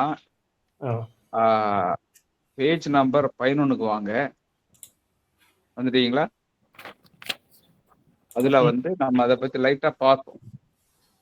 பேஜ் நம்பர் 12ல நீங்க இப்ப கேட்டதுனால, நீங்க கேள்வி கேட்டது மட்டுமல்ல, நீங்கள் முன்னேறி செல்கிறீர்கள். நீங்கள் முன்னே சென்று ஒரு முன்னோக்கிய பார்வையோடு பார்க்குறீங்க. அதுல 12ஆம் பக்கத்துல வியாக்கியானம் அல்லது பைபிள் இன்டர்பிரிட்டேஷன்ல நூதனமான வியாக்கியானங்கள் இருக்கு பிற வகை. அதுல எழுத்தார்த்தமான வியாக்கியானம்ங்கிறது தான் நாம நம்புறோம், நம்ம பின்பற்ற வேண்டியது. உள்ளபடி எழுத்தின்படி இங்கிலீஷ்ல வந்து பேரு லிட்டரல் இன்டர்பிரிட்டேஷன். இன்னொன்னு இருக்குதுங்க, அது வேறு விதமான அர்த்தத்தை இல்லைங்க, அது இதை தாண்டி இருக்குது, அதை நான் உங்களுக்கு சொல்லி ஆகணும். நான் வந்து கடந்த இந்த பிரசங்கிகள் எல்லாருமே நம்ம எல்லாருக்குள்ள ஒரு விஷயம்தான். நான் செய்தி கொடுப்பதற்கு முன்பதாக நான் தேவ சமூகத்திலே நான் உபவாசத்தோடு காத்திருந்தேன். நான் பல நாட்களாக நான் ஜெபித்த போது பரிசுத்த ஆவியானவர் எனக்கு ஒரு புதிய காரியத்தை கற்றுக் கொடுத்தார். அல்லேலூயா அப்படின்பார். பரவாயில்ல, இதை நீங்கள் இதற்கு முன்பு எப்பொழுதுமே கேட்டிருக்க மாட்டீர்கள். அதுவும் உண்மைதான். ஏன்னா இப்பொழுது யாரும் சொல்லாத ஒண்ணு சொல்றதுனால ஒருத்தர் நல்ல பிரசங்கியாக காணப்படுவார், தோன்றுவார். அதுக்காக அப்படி உருவானதுதான் அல்லிகொரிக்கல் இன்டர்பிரிட்டேஷன். அல்லோஸ் என்ற கிரேக்க வார்த்தைக்கு வேறு விதமான என்று அர்த்தம். அதாவது இவங்க என்ன சொல்றாங்கன்னா, வேறு விதமான ஆவிக்குரிய அர்த்தம் இருப்பதாக கூறி வசனத்தை விளக்க முற்படுறாங்க. இப்படி நிறைய இருக்கு. இது ஒரு தவறான முறை. ஆவிக்குரிய அர்த்தம், ஆழமான அர்த்தம் என்றெல்லாம் சொல்லி இந்த வார்த்தைகளை பயன்படுத்துவாங்க. இந்த உண்மையான வார்த்தையின் படியான உள்ள அர்த்தத்தையும் மைய பாடத்தையும் விட்டு விலகி செல்வாங்க. The context is a king. அதாவது அந்த வேதா வசனத்தின் உள்ளுக்கே இருந்து அந்த புஸ்தகத்துக்குள்ள, அந்த அதிகாரத்துக்குள்ள, அந்த வேத பகுதிக்குள்ள, அந்த வசனத்துக்குள்ள, அந்த வார்த்தைக்குள்ள இருந்து பார்க்கிறது. ஒரு வார்த்தையை நீங்க எடுத்தா கூட அந்த வார்த்தை எந்த வசனத்துல இருக்கு, அந்த வசனம் எந்த அதிகாரத்துல இருக்கு, அந்த அதிகாரம் எந்த புஸ்தகத்துல இருக்குன்னு சொல்லி பார்த்து அதுல என்ன சூழல், அந்த வசனம் சொல்லக்கூடிய அந்த காலம் எந்த காலகட்டத்துல சொல்லப்பட்டது, எந்த சூழ்நிலையில கூறப்பட்டது, அதுக்கு முந்தின வசனங்கள் என்ன சொல்லுது, பிந்தின வசனங்கள் என்ன சொல்லுது, இப்படி அந்த புஸ்தகத்தினுடைய மைய பொருள் என்னவா இருக்கும்போது இந்த வசனம் அதோட எப்படி கனெக்ட் ஆயிருக்குது. உதாரணத்துக்கு நீங்க பாத்தீங்கன்னா எல்லா புஸ்தகத்துக்குமே ஒரு மைய பொருள் இருக்கு, அதை நம்ம படிச்சே ஆகணும். இது இன்டர்பிரிட்டேஷன்ல உங்களுக்கு சொல்லி கொடுத்துருப்பாங்க. மத்தேயில இயேசு கிறிஸ்துவ ராஜாவாக அறியப்படுகிறார். அதனால நீங்க மத்திய புஸ்தகம் படிக்கும் போதெல்லாம் அந்த தீம் இருக்கு இல்லையா, Jesus is the king, the kingdom of God, அதுதான் டாமினேட் ஆகும். அடுத்தாப்புல மார்க்ல வந்து இயேசு கிறிஸ்து ஒரு சேவகனாக, ஊழியனாக, வேலைக்காரனை பார்க்கப்படுகிறார். அதுக்கு அடுத்தது லூக்கால இயேசு கிறிஸ்து ஒரு மனிதனாக, முழு மனிதனாக, பாவமற்ற மனிதனாக பார்க்கப்படுகிறார். தேவனாலே அனுப்பப்பட்ட ஒரு தெய்வீக மனிதனாக பார்க்கப்படுகிறார். யோவான்ல அவர் தேவகுமாரனாக, தேவ மனிதனாக, தேவனாக, இவன் கடவுளாகவே அவர் பார்க்கப்படுகிறார். இப்படிதான் ஒரு புத்தகத்து மைய பொருள். சரி, இப்ப நீங்க எபேசியருக்கு வரீங்கன்னு வைங்களேன், அதுல சபையின் மேன்மை, கொலோசியர்ல வந்து கிறிஸ்துவின் மேன்மை, சபையின் தலைவராகிய இருக்கிற கிறிஸ்து, அவருடைய மேன்மை, சுப்ரீமசி ஆஃப் கிரைஸ்ட். இப்படி எல்லா புஸ்தகத்துக்கும் ஒரு ஒரு மைய கருத்தை வந்து மைண்ட்ல வச்சுட்டு தான் அவங்க எழுதுவாங்க. அன்னைக்கு ஏதாவது கள்ள உபதேசங்கள் இருக்குதா, அந்த கள்ள உபதேசங்களை பற்றி அவர் பவுல் எழுதுவார். உதாரணத்துக்கு பாத்தீங்கன்னா கலாத்திய நிருபம் எழுதும்போது, நீங்க கிருபையினால மட்டும் ரட்சிக்கப்படல, நீங்க கிரியை செஞ்சாலும் உங்க ரட்சிப்பு அப்பதான் உறுதிப்படும். நீங்க அதனால கிருபையினால அவரு ரட்சிக்கப்பட்டது உண்மைதான், இயேசு கிறிஸ்து உங்களுக்காக பாவத்தை சுமந்து மரித்தாரலாம், ரைட்டு. ஆனா நீங்க வந்து கண்டிப்பா நீங்க விருத்த சேதனம் பண்ணிக்கணும். பழைய ஏற்பாட்டுல அன்னைக்கு யூதர்கள் அதை சொன்னாங்க, இன்னைக்கு என்ன சொல்றாங்க, ஞானஸ்நானத்தை சொல்றாங்க. ஞானஸ்நானம் நீங்க எடுத்தாதான் ரட்சிப்பு உறுதிப்படுத்தப்படும், ஞானஸ்நானத்தின் மூலம் தான் ரட்சிப்பு உறுதிப்படுத்தப்படுது, தண்ணில முங்கும் போதுதான் ரட்சிப்பு உறுதிப்படுத்த சொல்லி பலமா நம்பி அதை ஃபாலோ பண்ற நிறைய கிறிஸ்தவங்க இருக்காங்க. அது நீங்க தான் வேதத்துல இருந்து பார்த்துக்கணும். ஏன்னா உங்களே ஒரு சிலர் அதை நம்பிக்கிட்டு இருக்கலாம். இப்ப நாங்க எங்களுடைய கருத்தையும் எங்களை உபதேசம் தெரிகிறதுக்கு வரல, அது செய்யக்கூடாது, செய்ய மாட்டோம். நீங்க இப்படி இருக்குதுன்னு சொல்லும்போது நீங்க அதை எடுத்துக்க வேண்டியது. உண்மையான அர்த்தம் என்ன ஒரு வசனத்து அது என்ன சொல்லுதுன்னு ஞானஸ்நானத்தை குறித்து சொல்ற வசனங்கள் எல்லாம் ஆழமா போய் பார்க்கணும். படிச்சு பார்த்தா தான் நமக்கு ஒரு ஐடியா கிடைக்கும். அப்போ ஒவ்வொரு புத்தகம் எழுதும்போது அந்த எழுத்தாளர் எழுதும்போது எதை வந்து மைண்ட்ல வச்சுட்டு எழுதினாருங்கிறதெல்லாம் இருக்குது. ஏதோ அங்க ஒரு வசனத்தை எடுத்துட்டு இங்க ஒரு வசனத்தை எடுத்துட்டு நம்ம பேசக்கூடாது. சரிங்களா? இப்ப பாத்தீங்கன்னா ஒரு உதாரணம் அங்க கொடுக்கப்பட்டிருக்கு பாருங்க. 12ஆம் அந்த நான் இப்ப வாட்சன்ல வேறு விதமான அர்த்தத்துல ஒருத்தர் வந்து நல்ல சமாரியன் கதையை பிரசங்கிக்கிறார். அதை நீங்க லூக்கா 10ஆம் அதிகாரத்துல இந்த 25 வரைக்கும் நமக்கெல்லாம் தெரியும் இல்லையா? ஒருத்தர் நேற்றைக்கு கூட ஒருத்தர் இதுதான் பிரசங்கம் பண்ணாரு காலேஜ்ல. அவரு போறாரு, ஒருத்தர் அவரு சமாரியன் ஒருத்தன் பிரயாணம் இல்ல ஒரு மனுஷன் பிரயாணமா போகும்போது கள்ளர்கள் அவனை அடிச்சு போட்டுருவாங்க. அவன் கோயில் மரம் இருக்கிறான், திருடிட்டு போயிட்டாங்க. இப்போ அவனுடைய கழுதையும் தூக்கிட்டு போயிட்டான், அவன் கீழே கிடக்குறான், ரத்தம் சிந்தி ஒரு மயங்கிய நிலையில கிடக்குறான். அப்ப வந்து ஒரு ஆசாரியன் வந்து பார்த்துட்டு அவனை பார்த்து ஐயோ பாவம் அப்படின்னு சொல்லிட்டு போயிடுறான். அவன் அந்த ஆசாரியன் வந்து என்ன செய்யல, அவனுக்கு உதவி செய்யல. அதுக்கு அடுத்தாப்புல யார் வர்றா, இன்னொருத்தர் வராரு. ஆமா, லேவியர். அவரும் ஐயோ எனக்கு நான் பலி செலுத்தணும். அவருக்கு உண்மையில serious, actually is really serious. ரெண்டு பேருமே ஒரு பக்கம் பாத்தீங்கன்னா அவங்க perfect, very punctual, very perfect, very loyal, very committed. அதனால அதை காரணம் காட்டி ஒன்னா பார்த்துட்டு இருந்தா அப்புறம் என்ன அடிச்சு போட்டுருவானுன்ட்டு அவரு போறாரு. ஆனா ஒரு சமாரியன் மட்டும்தான் அவனை பார்த்து தன்னுடைய பிசினஸ் போயிட்டு இருந்தவன் அவனை தூக்கி தன்னுடைய கழுதையில ஏற்றி அவனை ஒரு ஊர்ல கொண்டு போய் அங்க தங்க வச்சு அங்க மருத்துவ செலவுக்கெல்லாம் காசை கொடுத்து அவனை கவனிச்சுக்கோங்க, நான் பிசினஸ் முடிச்சுட்டு வரும்போது நான் வந்து இன்னும் நான் உங்களுக்கு என்ன செலவு இருக்கோ தாரேங்கிறார். அப்போ ஆண்டவர் கேட்கிறாரு, யார் இவனுக்கு அயலானா இருந்தான்? ஏன்னா கர்த்தர் சொன்னாரு, நீ உன் அயலானை நேசிப்பாயாக, லவ் யுவர் நெய்பர். அப்போ கேட்கிறாரு, now tell me who is a neighbour to this sick man அப்படிங்கும்போது அந்த சமாரியன் தான். நன்றாக சொன்னீங்க, அப்படியே நீங்களும் செய்யுங்க அப்படின்னு. இதை ஒருத்தர் இதை வந்து இதுல இதுக்குன்னு இவ்வளவு சத்தியம் இதை வந்து நான் மேலோட்டமா சொல்லிட்டேன், நீங்க நல்லா ஆராய்ந்து நல்ல செய்தியை கொடுக்கலாம். ஒருத்தர் சொன்னாரு, நான் உங்களுக்கு ஆழமான ஒரு அர்த்தத்தை, ஒரு ஆவிக்குரிய அர்த்தத்தை, ஒரு நீளமான அர்த்தத்தை, ஒரு பரலோக அர்த்தத்தைன்னு சொல்லிட்டு அவர் விளக்குறார். அவர் என்ன சொல்றாரு அப்படின்னா, கேட்டா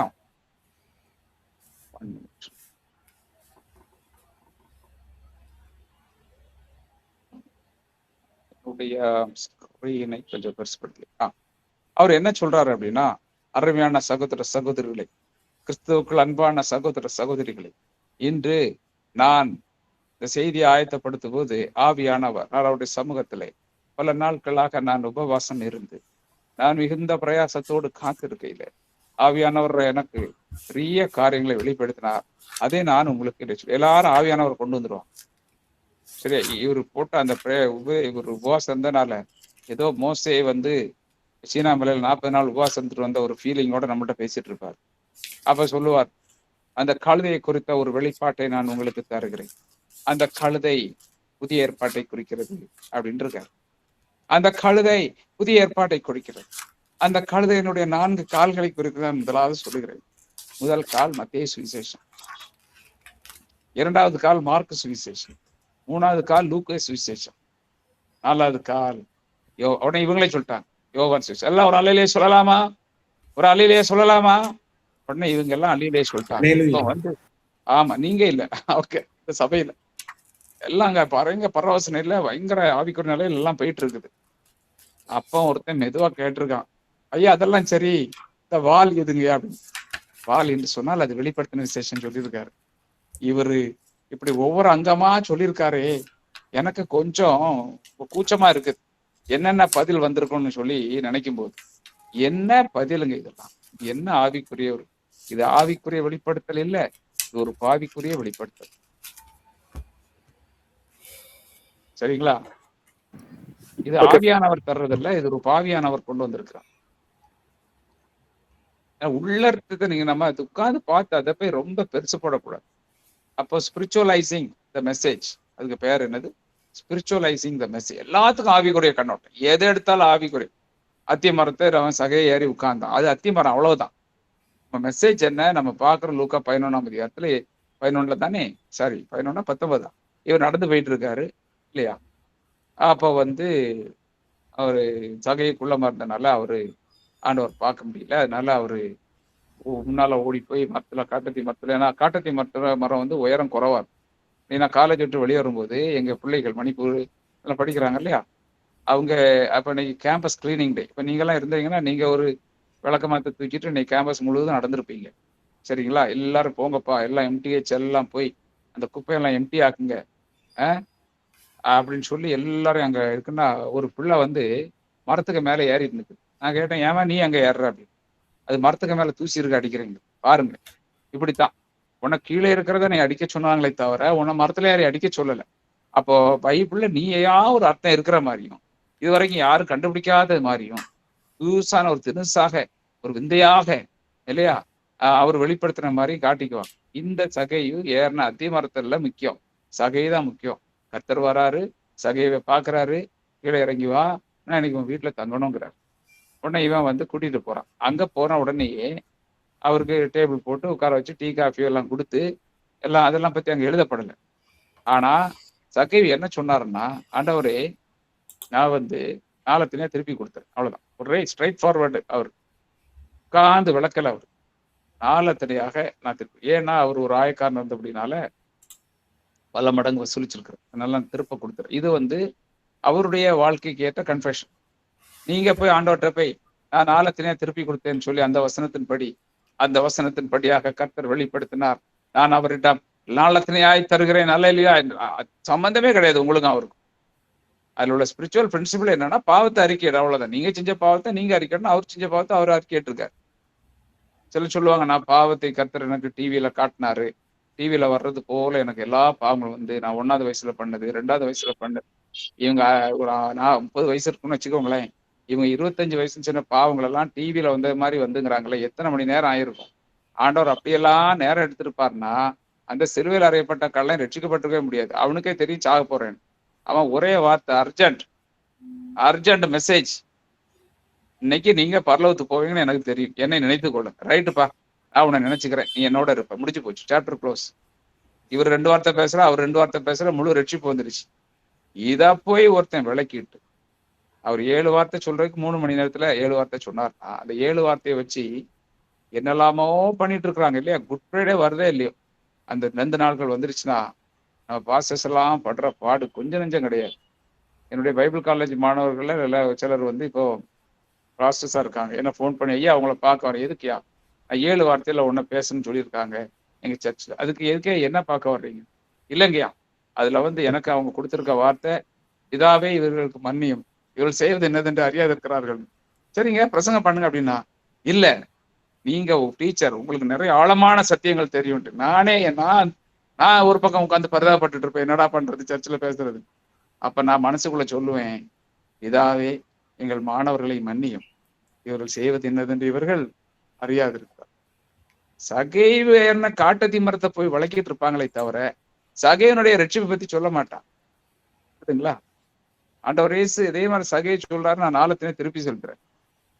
சரி, இந்த வீட்டுக்கு ரட்சிப்பு வந்ததுப்பா, நீயும் தேவனுடைய என்னுடைய ஆபிரகாமுடைய குமாரனா இருக்க, முடிஞ்சு போச்சு.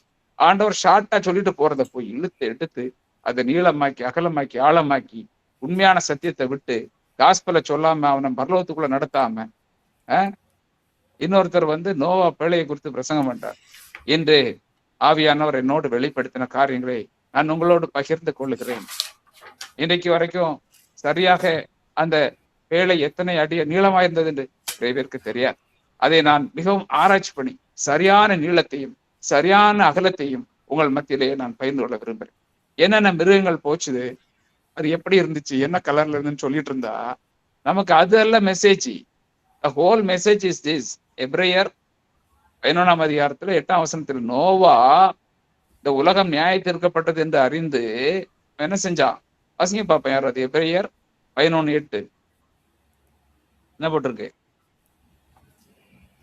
கரெக்டா? 8ஆம் வசனம் தானே? எபிரேயர் 11:8 வாசிங்க. விசுவாசத்தினாலே ஆபிரகாம் தான் சுதந்திரமாக சரி, ஓகே, நீங்க பாருங்க நோவா பத்தி எங்க இருக்குதுங்க? 7ஆ இல்ல 5ஆ? 7 காணாதவைகளை குறித்து தேவ எச்சரிப்பை பெற்று பயபக்தி உள்ளவனாகி தன் குடும்பத்தை ரட்சிப்பதற்கு பேழையை உண்டு பண்ணினார். இதுதான் ஆவியானவருடைய ஆவியானவர். அவ்வளவுதான். அந்த பாடம் நமக்கு என்ன, அவன் நோவா அன்னைக்கு ஒரு மனைவி 3 பையங்களை மருமக்களையும் கூட்டி 8 பேரை கொண்டு போனா அந்த அந்த பெரிய கப்பல் இல்லையா, அதுக்கு போயன்சின்னு சொல்லுவாங்க, அது மிதவை கிடைக்கணும். அதனால அவரு கர்த்தர் வந்து ரொம்ப சயின்டிபிக்கலா மிருகங்களெல்லாம் உள்ள ஏற்றி அதை நல்லா மிதக்கிற மாதிரி எல்லாம் செட்டப் பண்ணி நோவாவை காப்பாத்துறதுக்கு தான் மிருகங்களை ஏத்தினாரே தவிர மிருகங்களை காப்பாத்துறதுக்கு நோவாவை ஏத்தல. இன்னைக்கு பிரசங்கங்கள் அப்படிதான் போயிட்டு இருக்கு. என்னது, நம்ம நேச்சுரலிஸ்டிக் ப்ரீச்சர்ஸ் எல்லாம் சொல்லுவாங்க, கர்த்தர் அவர் மிகவும் கரிசனை கொண்டவர், அவர் மிருகங்களை கூட காப்பாற்றுகிற ஒரு தேவனா இருக்கிறார், அவர் நாய்களையும் பூனைகளையும் அந்த நாட்களில் நோவா வேளையிலே அனுமதித்தார், இன்று உங்கள் நாய்களை நீங்கள் காப்பாற்றுகிறீர்கள்னு சொன்னா உன்னை எங்க தெரியுமா கொண்டு சேர்க்கணும்? பெற்றான்னு ஒண்ணு இருக்குது, பீப்புள் ஃபார் எத்தனிக்கல் ட்ரீட்மெண்ட் ஆஃப் அனிமல்ஸ்னு ஒண்ணு இருக்கு. ஜல்லிக்கட்டுலாம் நடத்தக்கூடாதுன்னு சொல்றாங்கல்ல, அவங்க உலகம் முழுது ரொம்ப ஃபேமஸ். பெருநாயை அடிக்காத, அது ஒன்ன கடிக்கும், ஆனா நீ அடிக்க கூடாது. அவங்க கொள்கையை பாரு, அது நம்மள கடிக்குமாமா, நம்ம ஆஸ்பத்திரி போகணும் சாகணும், ஆனா நாயை கொண்டுடக்கூடாது. இப்படிப்பட்ட மக்கள் எல்லாம் இருக்கிற ஒரு உலகத்துல கிறிஸ்தவங்க தான் இதெல்லாம், வேற யாரும் கிடையாது. அதனால அருமையானவர்களே, நாம வந்து எது எசென்ஷியல் அதுதான் பிரசங்கம் பண்ணணும். மற்றதை சமயம் எடுத்து சொல்லலாம், சப்போர்ட்டிவா எடுத்துக்கலாம், விளக்கலாம். ஒரு செய்தியை கொடுக்க ஆரம்பிச்சிட்டோம்னா அதில் உள்ள மையமான பவுலே பேசினார்னா அவர் என்னதான் பேச வந்திருப்பாருன்னு நம்ம கண்டுபிடிக்குதுங்களா. இதுக்கு நீங்க இதை படிங்க, கேள்வி கேட்டது நல்லது. ஏன்னா எனக்கு இது ரொம்ப இன்ட்ரெஸ்டான ஒரு கேள்வி, அதனாலதான் உங்களை கேள்வி கேட்க சொன்னேன். இனி கேள்வி கேட்டீங்கன்னா இந்த மாதிரி 10 நிமிஷம் எக்ஸ்ட்ரா எடுத்துருவேன், சரியா? அதனால ஜாக்கிரதையா இருக்கு. ரைட், அடுத்தது பார்க்கலாம். இப்ப வந்து 8வது பக்கம் வந்துருவோம். இப்ப நம்ம ஆரம்பிப்போம். வேதாகம பரிமாற்றம், டிரான்ஸ்மிஷன், இதெல்லாம் கொஞ்சம் தான் அப்படி தோணுது. பட் இதை நிறைய நீங்க படிச்சுக்கலாம். ஒரு ஐடியாவுக்கு தான் இதெல்லாம் எழுதப்பட்டது. என்னது, 1000 ஆண்டுகளுக்கு மேலாக பரிசுத்த வேதாகம நூல்கள் சுருக்களில் எழுதப்பட்டு எழுத்தாளர் நகலெடுக்கப்பட்டு அவை உறுதி செய்யப்பட்ட அல்லது உறுதி செய்யப்படாத நிலையில் பல்வேறு சமூகங்களில் விநியோகிக்கப்பட்ட பல கிறிஸ்தவங்கள் அதை பெற்றுக்கொண்ட அந்த ஒரு காரியம். இது வந்து ஒரு தகவல் கொடுக்குறேன், அவ்வளவுதான். இது எப்படி என்ன அதுங்கிறத நீங்க நிறைய கத்துக்கணும். அதை வந்து இந்த நோட்ஸ்ல சேர்த்து அதை விளக்கிட்டு இருக்கிற நம்ம நேரம் நம்மளுடைய online course demands only that important things to be taught. அடுத்தது முதல்ல என்ன, நம்பர் 1, வேத பரிமாற்றம் என்றால் என்ன? பரிசுத்த ஆவியானவரால் அருளப்பட்ட வேதத்தை பாதுகாத்தல். இதுவே கடவுளின் வார்த்தைகள் எல்லா மனித குலத்திலும் ஒவ்வொரு காலத்திலும் ஒவ்வொரு இடத்துல கிடைக்க அது வழிவகை செய்யப்படும். யோசிச்சு பாருங்க, ஆண்டவர் எல்லா மக்களுக்கும் இந்த சத்தியம் போய் சேரணும்னு. ஆனா இன்னைக்கும் 7000 மொழிகள் உலகத்துல இருக்கு இல்லையா, 7000 மொழிகள்லையும் வேதாகமம் மொழிபெயர்க்கப்படல. இந்தியாவில் மட்டும் 1600க்கு மேல மொழிகள் இருக்கு, நிறைய மொழிபெயர்க்கப்படல. இதெல்லாம் ஒரு பக்கம் இருந்தாலும் மொழிபெயர்க்கப்பட்ட அந்த வரலாறுலாம் நீங்க பாத்தீங்கன்னா அது பெரிய விஷயம் இல்லையா. பல நூற்றாண்டுகளாக வாய்வழி பரிமாற்றம், ஓரல் ட்ரெடிஷன், அதான் எழுதப்படுறதுக்கு முன்னால. உதாரணத்துக்கு மோசே எழுதுற 1400 தான், ஆனா ஆதாமின் காலம் ஏத்துறீங்களா 4000, கிமு 4000. ஞாபகம் வச்சுக்கோ. நீ கேட்கலாம் 4000 தானான்னு, அதுல வேறுபாடுகள் இருக்கலாம். 5000 பாங்க, 6000 பாங்க, 7000 டோன்ட் வரி, 4000 வைப்போம். நான் கண்டிப்பா 4000க்கு கீழே வராது.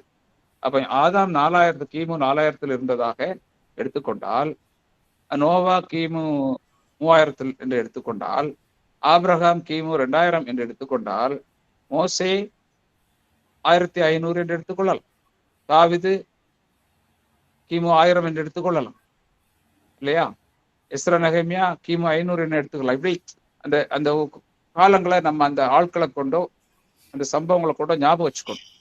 அப்போ 4000 அந்த ஆதியாகம புஸ்தகம் மட்டும் 2500 ஆண்டு காலத்தின் வரலாற்றை சுருக்கமா சொல்லுது.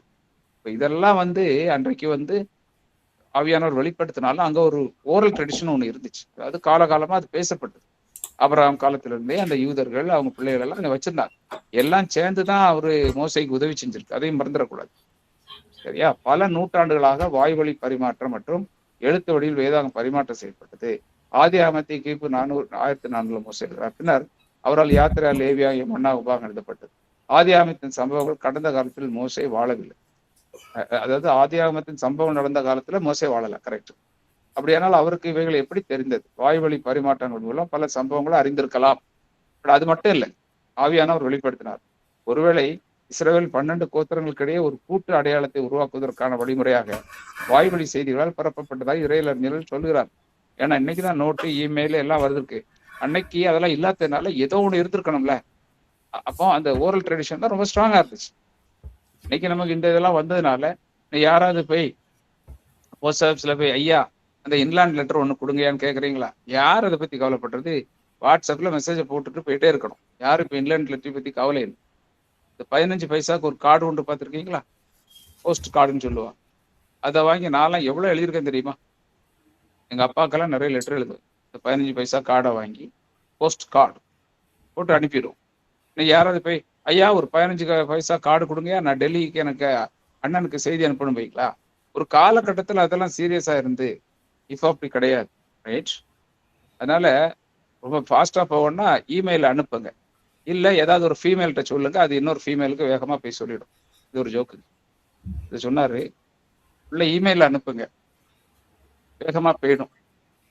இல்லை ஒரு ஃபீமேல்கிட்ட சொல்லிடுங்க, அவங்க ஒரு 10 பேர் சொல்லுவாங்க, அந்த 10 இன்னொரு 10 பேர் சொன்னால் 100 பேர் அது பரவிட்டே இருக்கும் அப்படிம்பாரு. ஸோ எப்படியோ ஓரல் ட்ரெடிஷனை நம்ம லேடிஸ் வந்து இன்னைக்கும் பாதுகாக்கிறாங்க. பக்கத்து நம்ம வீட்டு சம்பவங்கள் என்னமோ பரவாயில்ல, பக்கத்து வீட்டு சம்பவம் என்ன?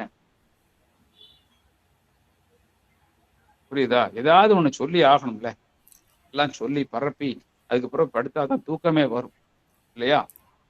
ஒரு ஹஸ்பண்டை போய் ஒய்ஃபு சொல்லுது, நீங்கள் என்கிட்ட உட்காந்து பேசவே மாட்டேங்கிறீங்க, சும்மா வந்து வேலைக்கு போயிட்டு வந்து என்கிட்ட ஒன்றுமே பேசுறது இல்லை, நான் வீட்டெல்லாம் கவனித்து சாப்பாடெல்லாம் பண்ணி உங்களுக்கு துணிமணிலாம் வச்சு ஒன்று ராஜ கவனிப்பு கவனிச்சுட்டு இருக்கிறேன், என்ன ஒரு வேலைக்காரி மாதிரியே நடத்துறீங்க, எனக்கு வந்து நீங்கள் என்கிட்ட பேச சரிப்பா நீ பேசுப்பா, நீ ஏன் கவலைப்படுற பேசு, ஆனால் 2 கண்டிஷன், அதை மட்டும்தான் நான் சொல்லுவேன், நீ பேசு சொல்லுங்க என்ன 2 கண்டிஷன். 1, பக்கத்து வீட்டுக்காரங்களை பற்றி பேசக்கூடாது, யாரை பற்றியும் குறை சொல்லக்கூடாது, யாரை பற்றியும் குற்றம் சொல்லவும் கூடாது, யாரை பற்றியும் குறை சொல்லக்கூடாது. இந்த அம்மா அப்படியே யோசிச்சுட்டு இருக்கு, நாடா இந்த ஆளு.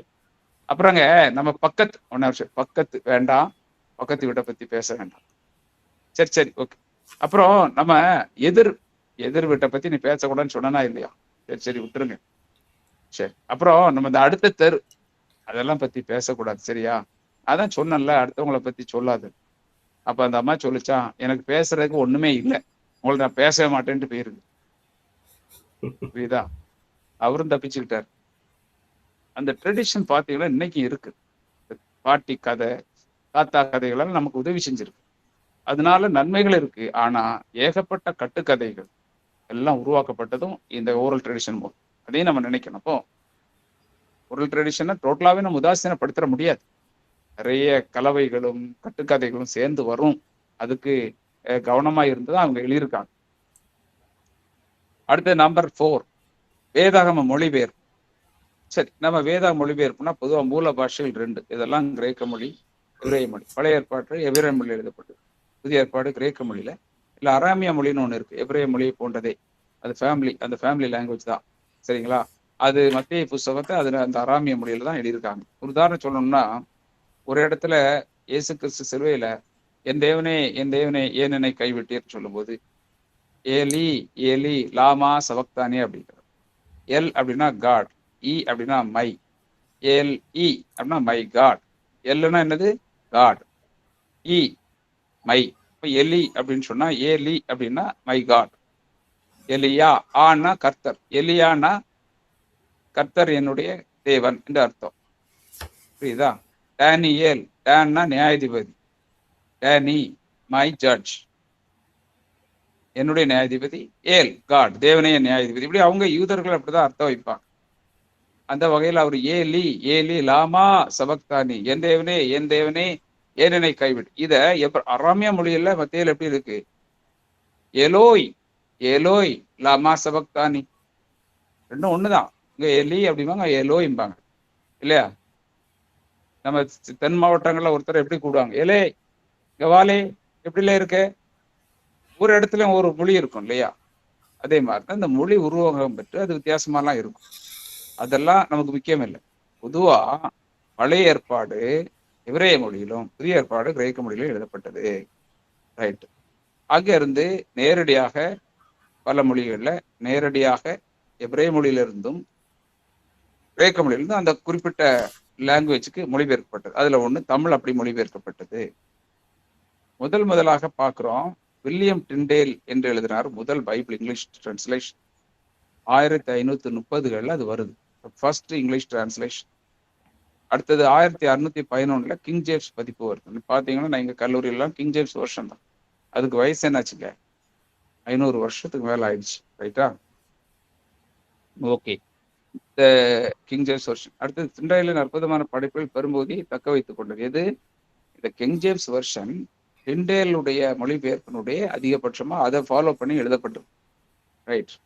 இத கிங் ஜேம்ஸ் என்று கூடக்கூடிய மாமன்னன், இங்கிலாந்து மாமன்னன் தான் கட்டளை கொடுத்து ராஜ குடும்பத்துக்காகவும் அவன் சார்ந்திருந்த ஆங்கிலிக்கன் சர்ச், இன்னைக்கு சிஎஸ்ஐ எல்லாம் இருக்குல்ல, ஆங்கிலிக்கன் சபைக்குக்காகவும் அவர் கட்டளையிட்டு பல ஸ்காலர்ஸை வச்சு எழுதப்பட்டது. அதை பற்றியெல்லாம் நீங்களாம் போய் படிச்சுக்கணும் நிறைய. இங்கிலீஷ் டிரான்ஸ்லேஷன் பல்வேறு ஆங்கில மொழிகளின் மற்றும் பதிப்புகள் கடந்த 600 ஆண்டுகளுக்கு மேலாக வெளிவந்துள்ளது. அதில் பிரபலமானது நான் கொடுத்துருக்கேன். கிங் ஜேம்ஸ் வெர்ஷன் இருக்கு, new king James version, revise standard version, new English version, new American standard version, today's English version, good news Bible, living Bible. நான் எல்லாத்தையும் கொஞ்சம் கொஞ்சம் பார்ப்பேன். பட் என்னுடைய தொடக்க நாட்களில் ஏஜேவி எல்லாம் காலேஜுக்கு வந்த பிறகு தான். அதுக்கு முன்னால் நான் பயன்படுத்துறது குட் நியூஸ் பைபிள். அதில் இந்த வரைபடம் போட்டிருப்பாங்க, கோடு மாதிரி போட்டு பிக்சர்ஸ் வரும், அருமையாக இருக்கும். நான் ரொம்ப என்ஜாய் பண்ணுவேன். இன்னைக்கும் அது இருக்குது. இங்கிலீஷ் ஈஸி இங்கிலீஷாக இருக்கும். குட் நியூஸ் பைபிள் உள்ள படம் வரைஞ்சிருப்பாங்க. இந்த படங்கள்லாம் கோடு போட்ட மாதிரியே இருக்கும். ஒரு மனுஷனுக்கு தலைன்னா ஒரு ரவுண்டு போட்டு 2 கோடு போட்டு அவன் மனுஷன், அந்த மாதிரி. இப்பவுமே என்கிட்ட இருக்காது. அடுத்த பாயிண்ட் நம்பர் பி, தமிழ் மொழிபெயர்ப்பு. எப்போ? தமிழ் வேதாகமம் பர்த்தலமேயு இல்லையா, சீகன்வால் பர்த்தலமேயு அவர்களால் 1706 மொழியாக்க செய்யப்பட்டது. இது கரெக்டா இப்போ நீங்க கணக்கெடுத்துக்கிட்டீங்க, நான் 300 வருஷம் தாண்டிடுச்சு. அருமையானவர்களே, இப்படி அது மட்டும் அவர் மட்டும் இல்லை, பவர் அப்படின்னு ஒருத்தர், இப்படி 3-4 பேர் அதில் சம்மந்தப்பட்டிருந்தாங்க. ஒருத்தர் எழுதினதை இன்னொருத்தர் திரும்பியும் அதை சரி பார்த்து எழுதினார். இப்படிலாம் நிறைய வரலாறு இருக்குது. இன்னைக்கு தரங்கம்பாடியில் அதனுடைய சான்றுகளோடு கூட அந்த அந்த அந்த இடத்த போய் நீங்கள் பார்த்தீங்கன்னா தெரியும். லுதரன் சபை, முதல் லுதரன் சபை அங்கே இருக்குது. சரி, கத்தோலிக்க சபையும் தமிழ் வேதாகமத்தை தங்களுக்கு ஏற்ப மொழிபெயர்த்தது. சரி, ஓகே, ஆல்ரைட். நம்பர் சி, சபை சீர்திருத்த செம்மல்களின் பங்களிப்பு. இது போக சபை சீர்திருத்த செம்மல்கள், Protestant reformers, Martin Luther, John Calvin, John Wesley, John Wycliffe, இவங்கெல்லாம் மொழிபெயர்ப்புல ரொம்ப உதவியா இருந்தாங்க. அவங்க காலத்துல அவங்கவுங்க முடிஞ்சதா செஞ்சாங்க. சபை சீர்திருத்த காலம் குறித்து சபை வரலாறு பாடத்தின் மூலம் தெளிவாக கற்றுக்கொள்ள முடியும். சரி, உலக மொழிகள் எவ்வளவு? 7000க்கு மேல இருக்கு. இந்தியாவில் 1652 ஒரு பர்டிகுலரா சொல்றாங்க. பிறகு பேச்சு வழக்குல, அதாவது டைலக்ட்ஸ் பேச்சுல இருக்கும், எழுத்து வடிவம் இருக்காது. இந்தியாவில் தெற்காசியாவில் முதல் மொழிபெயர்ப்பு பர்த்தலமேயு சீகன்பால்கன் ஜெர்மானி தேசத்தில் திருமிஷனரி அவர்கள் தமிழ் பைபிள் ஆகும். இங்கிலாந்து பாப்டிஸ்ட் சபையை சார்ந்தவர், நவீன மிஷனரி இயக்கத்தின் தந்தை, இங்கிலாந்து பாப்டிஸ்ட் சர்ச்சை சார்ந்தவரும் நவீன மிஷனரி இயக்கத்தின் தந்தை, the father of modern missionary movement. அவர் யாரு? William carry. 1850 இந்தியாவுக்கு வந்தார், கல்கத்தாக்கு. இவரு சுமார் 40 இந்திய மொழிகளில், நல்லா பாருங்க, முழு வேதாகமத்தையோ அல்லது நியூஸ் டெஸ்டமெண்ட்டை மட்டுமோ அல்லது குறிப்பிட்ட சுவிசேஷத்தையோ அல்லது யோவான் நற்செய்தியையோ மொழிபெயர்த்தார். அவர் கொல்கத்தாவில் உள்ள ஷராபர் என்னும் இடத்தில் இந்தியாவுக்கு அனுப்பப்பட்ட பாப்டிஸ்ட் மிஷனரி. நிறைய காரியங்கள் இருக்கு. ஓகேயா? இப்போ நம்ம முடிக்கக்கூடிய தருணம் வந்துடுச்சு. ரைட். ஆல்ரைட், நான் ஒரு இன்ட்ரோடக்ஷன் கொடுத்துட்றேன். அடுத்தது அதுக்கு பிறகு நம்ம இன்னும் ஒரு கிளாஸ் வெள்ளிக்கிழமையோட முடியும் இது. அதுக்கு பிறகு நம்ம கிறிஸ்டாலஜி படிக்க போயிடுவோம். நெக்ஸ்ட் என்னது? கிறிஸ்டாலஜி இல்லையா? ஓகே, இன்னும் கூட டைம் எடுத்து படிக்கலாம். ஆல்ரைட், இங்க பாத்தீங்கன்னா பரிசுத்தாவின் ஒளியூட்டுதல், illumination of the Holy Spirit. இதை நீங்க வாசிச்சு பாருங்க. இதை நான் ஒரு சுருக்கமாக ஒரு சொல்லி இன்ட்ரோடக்ஷன் மட்டும் கொடுத்து முடிச்சிடறேன். ஒளியூட்டுதல் அப்படின்னு நம்ம போட்டிருக்கேன் தமிழ்ல, அல்லது உள்ளுணர்வு ஊட்டுதல். அதாவது இந்த ஆவியானவர் எப்படி இன்ஸ்பிரேஷன் கொடுத்தாரோ, எப்படி மொழிபெயர்ப்புல உதவி செஞ்சாரோ, அதே போல இன்றைக்கு வேதாகம வாசிக்கும் போது அதை புரிந்து கொள்ள உதவி செய்கிறார். வேதத்தின் மகத்துவங்களை காண என் கண்களை திறந்தார். இது உங்களுக்கு எனக்கும் இன்னைக்கு அதே ஆவியானவர் தான் பண்றார். அதே மோசஸோட இருந்தவர் நம்ம கூட இருக்கிறார். இன்னைக்கு அவரை எழுத வச்சாரு, நீங்க நம்மளை புரிய வைக்கிறதுக்கு பிரயாசப்படுறாரு. அதை பற்றி படிக்கிறது தான் illumination of the Holy Spirit. நம்ம வரக்கூடிய நாட்கள்ல நான் பார்க்க. சரியா? டைம் ஆனதுனால முடிக்கிறோம். வேற ஏதாவது கேள்வி இருந்தா நீங்க கேட்கலாம். சார், அந்த மாணவர்களுக்கு வந்து அந்த அசைன்மெண்ட் பத்தி கொஞ்சம் டவுட் இருக்கு. ஆமா, அந்த ஒண்ணு நான் சொல்லிடுறேன். ரைட். அதுக்கு இப்போ இதை ஒண்ணு சார்ட் நீங்க நான் கொடுத்துருக்கேன் இல்லையா, பைபிள் சார்ட்டை நீங்க முதல் அசைன்மெண்ட் அதை நீங்க பாருங்க. அதை நான் சொல்லிட்டு இருக்கும்போது தான் போயிடுச்சு. எப்படி அது எப்படி ஒன்னொன்னா கர்த்தருடைய மைண்ட்ல இருந்து மனுஷனுக்குள்ள வந்தது, எப்படி மொழிபெயர்ப்பு, அந்த சார்ட்டை கொஞ்சம் நல்லா கவனிங்க. ஓகே, அதை பற்றி இதெல்லாம் இலுமினேஷன்லாம் தாண்டி வரும்போது, ஏன்னா அது எல்லாத்தையும் கவர் பண்ணு. அதுக்கப்புறம் என்ன பண்ணான்னா 2 அடிஷனல் சார்ட் கொடுத்துருக்குறேன். அந்த 2மே எம்டி. ஒரு பாதி ஃபில் இருக்கும், பாதி வந்து அங்க வார்த்தைகள் இருக்கும் அந்த இடத்துல, பாதி இருக்காது. அந்த 2யுமே நீங்களே தனிப்பட்ட முறையில உங்க வீட்டில் உட்கார்ந்து நீங்கள் நல்லா படிச்ச பிறகு நீங்க அதை எழுதி, அதை நீங்களே உங்களுக்கு ஒரு பரீட்சை போட்டு அந்த 2யும் எழுதி நீங்க போட்டோ எடுத்து காப்பி அனுப்பணும். ஏன்னா உங்களுக்கு நாங்கள் அப்படித்தான் தர முடியும். நீங்க அதை பார்த்து எழுதுனீங்கன்னா அது எங்களுக்கு தெரியாது. சரியா? ஓகே, அதனால அதை செய்யுங்க. அடுத்தாப்புல இன்னொரு விஷயம் என்னன்னு கேட்டீங்கன்னா, தலைப்புகளின் கீழே எழுதுறது. இப்போ நாம முதல்ல வந்து அறிமுகம் பாடங்கள்ல நம்ம பார்த்தோம் இல்லையா? அதுல நான் ஏற்கனவே சொன்னேன், பலவிதமான தியாலஜிகள், பல வகைகள் இருக்கு. இங்க வந்து அப்படி ஒரு தலைப்பை எடுத்து நீங்க எழுதலாம். அசைன்மெண்ட் இப்ப நீங்க எழுதலாம் எப்படின்னா, இறையியலின் பிரிவுகள், இறையியலின் வகைகள் என்ற தலைப்புல நீங்க படிச்சீங்கல்ல, அதை நீங்க சொந்தமா நோட்ஸை பேஸ் பண்ணி நீங்க எழுதி ஒரு 3 பேஜுக்கு ஒரு அசைன்மெண்ட் எழுது. ஐயா தலைப்பு சொல்லுங்க ஐயா. ஒரு தலைப்பு மட்டும் இல்லைங்கய்யா, ஒரு தலைப்புகள்ல ஒண்ணு நான் சொன்னேன். ஒண்ணு வந்து என்னன்னா, இறையியலின் வகைகள். முதல் ஃபர்ஸ்ட் லெசன் நம்பர் 1ல இறையியலின் வகைகள். இதை நீ குழப்பிக்க கூடாது. சரியா? ஒண்ணு வந்து 10 உபதேசங்கள், அதுதான் இந்த பிப்ளியாலஜி. சரியா? அது இன்னொரு தலைப்பு. அப்போ இன்னொருத்தர் அதை பத்தி எழுதலாம், 10 உபதேசங்கள். அந்த தலைப்புல ஒரு 3 பேஜுக்கு நீங்க எழுதலாம். சரியா? பிப்ளியாலஜினா என்னது. ஆனா நீ இதுல என்ன விசேஷம் அப்படின்னா, நீங்க நல்லா படிச்சுட்டு நீங்க சொந்தமா எழுதுறதுலாம் அந்த அழகு இருக்கு. படிச்சுட்டு ஒரு தலைப்பு எடுத்து, அது ஒரு தலைப்பு. ஓகே, இப்போ வேதாகம இயல் வந்துருச்சு. இது வந்து எத்தனாவது பாடம்? பாகம் 2. அதுக்கு அடுத்தது என்ன இருக்குது? அடுத்தது முறையான இறையியல், அடுத்து சிஸ்டமேட்டிக் தியாலஜி, அடுத்த பாடம் வருது. ஸோ நீங்க வந்து ஒரு 2 அல்லது 3 அசைன்மெண்ட் எழுத வேண்டியிருக்கும். இப்போ இறையியல் முதல் அறிமுகத்துல இருந்து நீங்க இந்த 2 தலைப்பை நான் கொடுத்துருக்கேன்ல, அதுல இருந்து நீங்க படிங்க. நல்லா படிச்சு நீங்களா ஒரு 3 பேஜ் எழுதி நீங்க அனுப்புங்க. சரிங்களா? அதுதான். ஓகே, இப்ப நானே 2 தலைப்பு கொடுத்துருக்கேன். இல்ல அது சம்மந்தப்பட்ட நீங்களா ஒரு தலைப்பு, இல்ல நான் இதை பத்தி எழுதுறேன், இது எனக்கு ரொம்ப நல்ல தலைப்பா தெரியுது, நான் அதை பத்தி எழுத விரும்புறேன் அப்படின்னு நீங்க எழுதுனே விரும்பினா நீங்க அதையும் செய்யலாம். அடுத்தது இங்க வந்துடும் பிப்ளியாலஜி. இங்க வந்து வெளிப்படுத்தலை பத்தி ஒரு தலைப்புல நீங்க எழுதலாம். அதுக்காக நீங்க சில ரிசோர்ட்ஸ் எல்லாம் படிக்கலாம். இன்டர்நெட்ல இங்கிலீஷ்ல தான் இருக்குது, படிச்சு பார்க்கலாம். இன்னொருத்தர் வந்து இன்ஸ்பிரேஷன் பத்தி எழுதலாம். நல்லா இருக்கும் இல்லையா? இன்ஸ்பிரேஷனா இதுதான் இது இப்படி. ஆனா அதை பத்தி தவறான சில கொள்கைகள் இருக்கு. அந்த தவறான கொள்கைகளை பத்தி அப்படி ஒரு கட்டுரையாக நீங்க இன்ஸ்பிரேஷன் பத்தி இல்லையா, பரிசுத்த ஆவியினால் அருளப்படுதலை பத்தி, அது இன்னொரு தலைப்பு. அதுக்கு அடுத்தாப்புல கேனானிசிட்டி இன்னொரு தலைப்பு. வேதாகமம் எப்படி உறுதி செய்யப்படுது, அந்த தலைப்புல நீங்க எழுதலாம். ஓகே, கொஞ்சம் நல்லா ஷார்ப்பா இருந்தீங்கன்னா அந்த வேதாகமத்தின் பிழையற்ற தன்மையை பத்தி அது ஒரு தலைப்பு, அது கூட எழுதலாம். அதுக்கு பிறகு தமிழ் வேதாகம மொழிபெயர்ப்பு பத்தி எழுத விரும்புறவங்க எழுதுங்க, ஒன்றும் தப்பு இல்லை. யாராவது ஒருத்தர் நான் வந்து தமிழ் வேதாகம மொழிபெயர்ப்பு என்ற தலைப்புல அது எப்படிலாம் நடந்துச்சு நான் எழுத விரும்புறேன்னா அப்படி ஒரு தலைப்பு எடுத்துக்கலாம். எல்லாருமே ஒரே தலைப்பு இருந்தா நல்லா இருக்காது இல்ல. இதெல்லாம் வந்து இப்போதைக்கு நான் தர்றேன், நீங்க ஆரம்பி. நம்ம டைம் இல்லைல்ல, இன்னும் 2-3 வாரத்துல முடிஞ்சிடும். படிங்க. இது பெருசா ஒரு உதாரணமா நினைக்காம உட்காந்து உங்க மொழிநடையில இந்த கருத்துக்கள்லாம் இந்த செறிவெல்லாம் அதுல இருக்கணும், ஏன்னா பாயிண்ட்ஸ் இருக்கணும். அப்படி எழுதி உங்க பேரு போட்டு அந்த டேட்டையும் போடணும். நீங்க என்னைக்கு சப்மிட் பண்றீங்களோ அந்த டேட்டு முக்கியம்.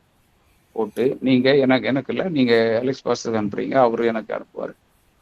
அதெல்லாம் அங்கே பதிவு செய்யப்படும். எப்போ அனுப்புனீங்க என்ன ஏதுன்னு அவரும் பார்ப்பாரு, எனக்கு அனுப்பி வைப்பார். நான் பார்த்துட்டு அதுக்கு என்ன மார்க்கோ அதை நம்ம போட்டுக்கோம். ஓரளவு கிளியர் ஆயிடுச்சா?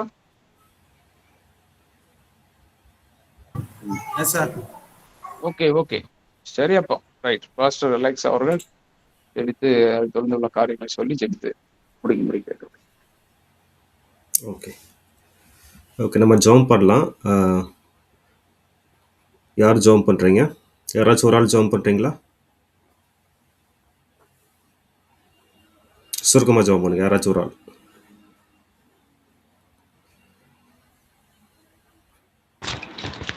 ஜெபம் பண்றீங்க. பரிசுத்தமுள்ள ஆண்டவரே, இந்த வேதத்தின் மகத்துவங்களை நாங்கள் கற்றுக்கொள்ளும்படியாக ஆண்டவரே எங்களுக்கு ஆசிரியர்களை கொடுத்து விதமாக நாங்கள் கற்றுக்கொள்ளும்படியாக இவ்வளோ இந்த வேதத்தினுடைய ரகசியங்களையும் ஆராய்ச்சிகளையும் நாங்கள் பார்க்கும்படியாக நீர் உதவி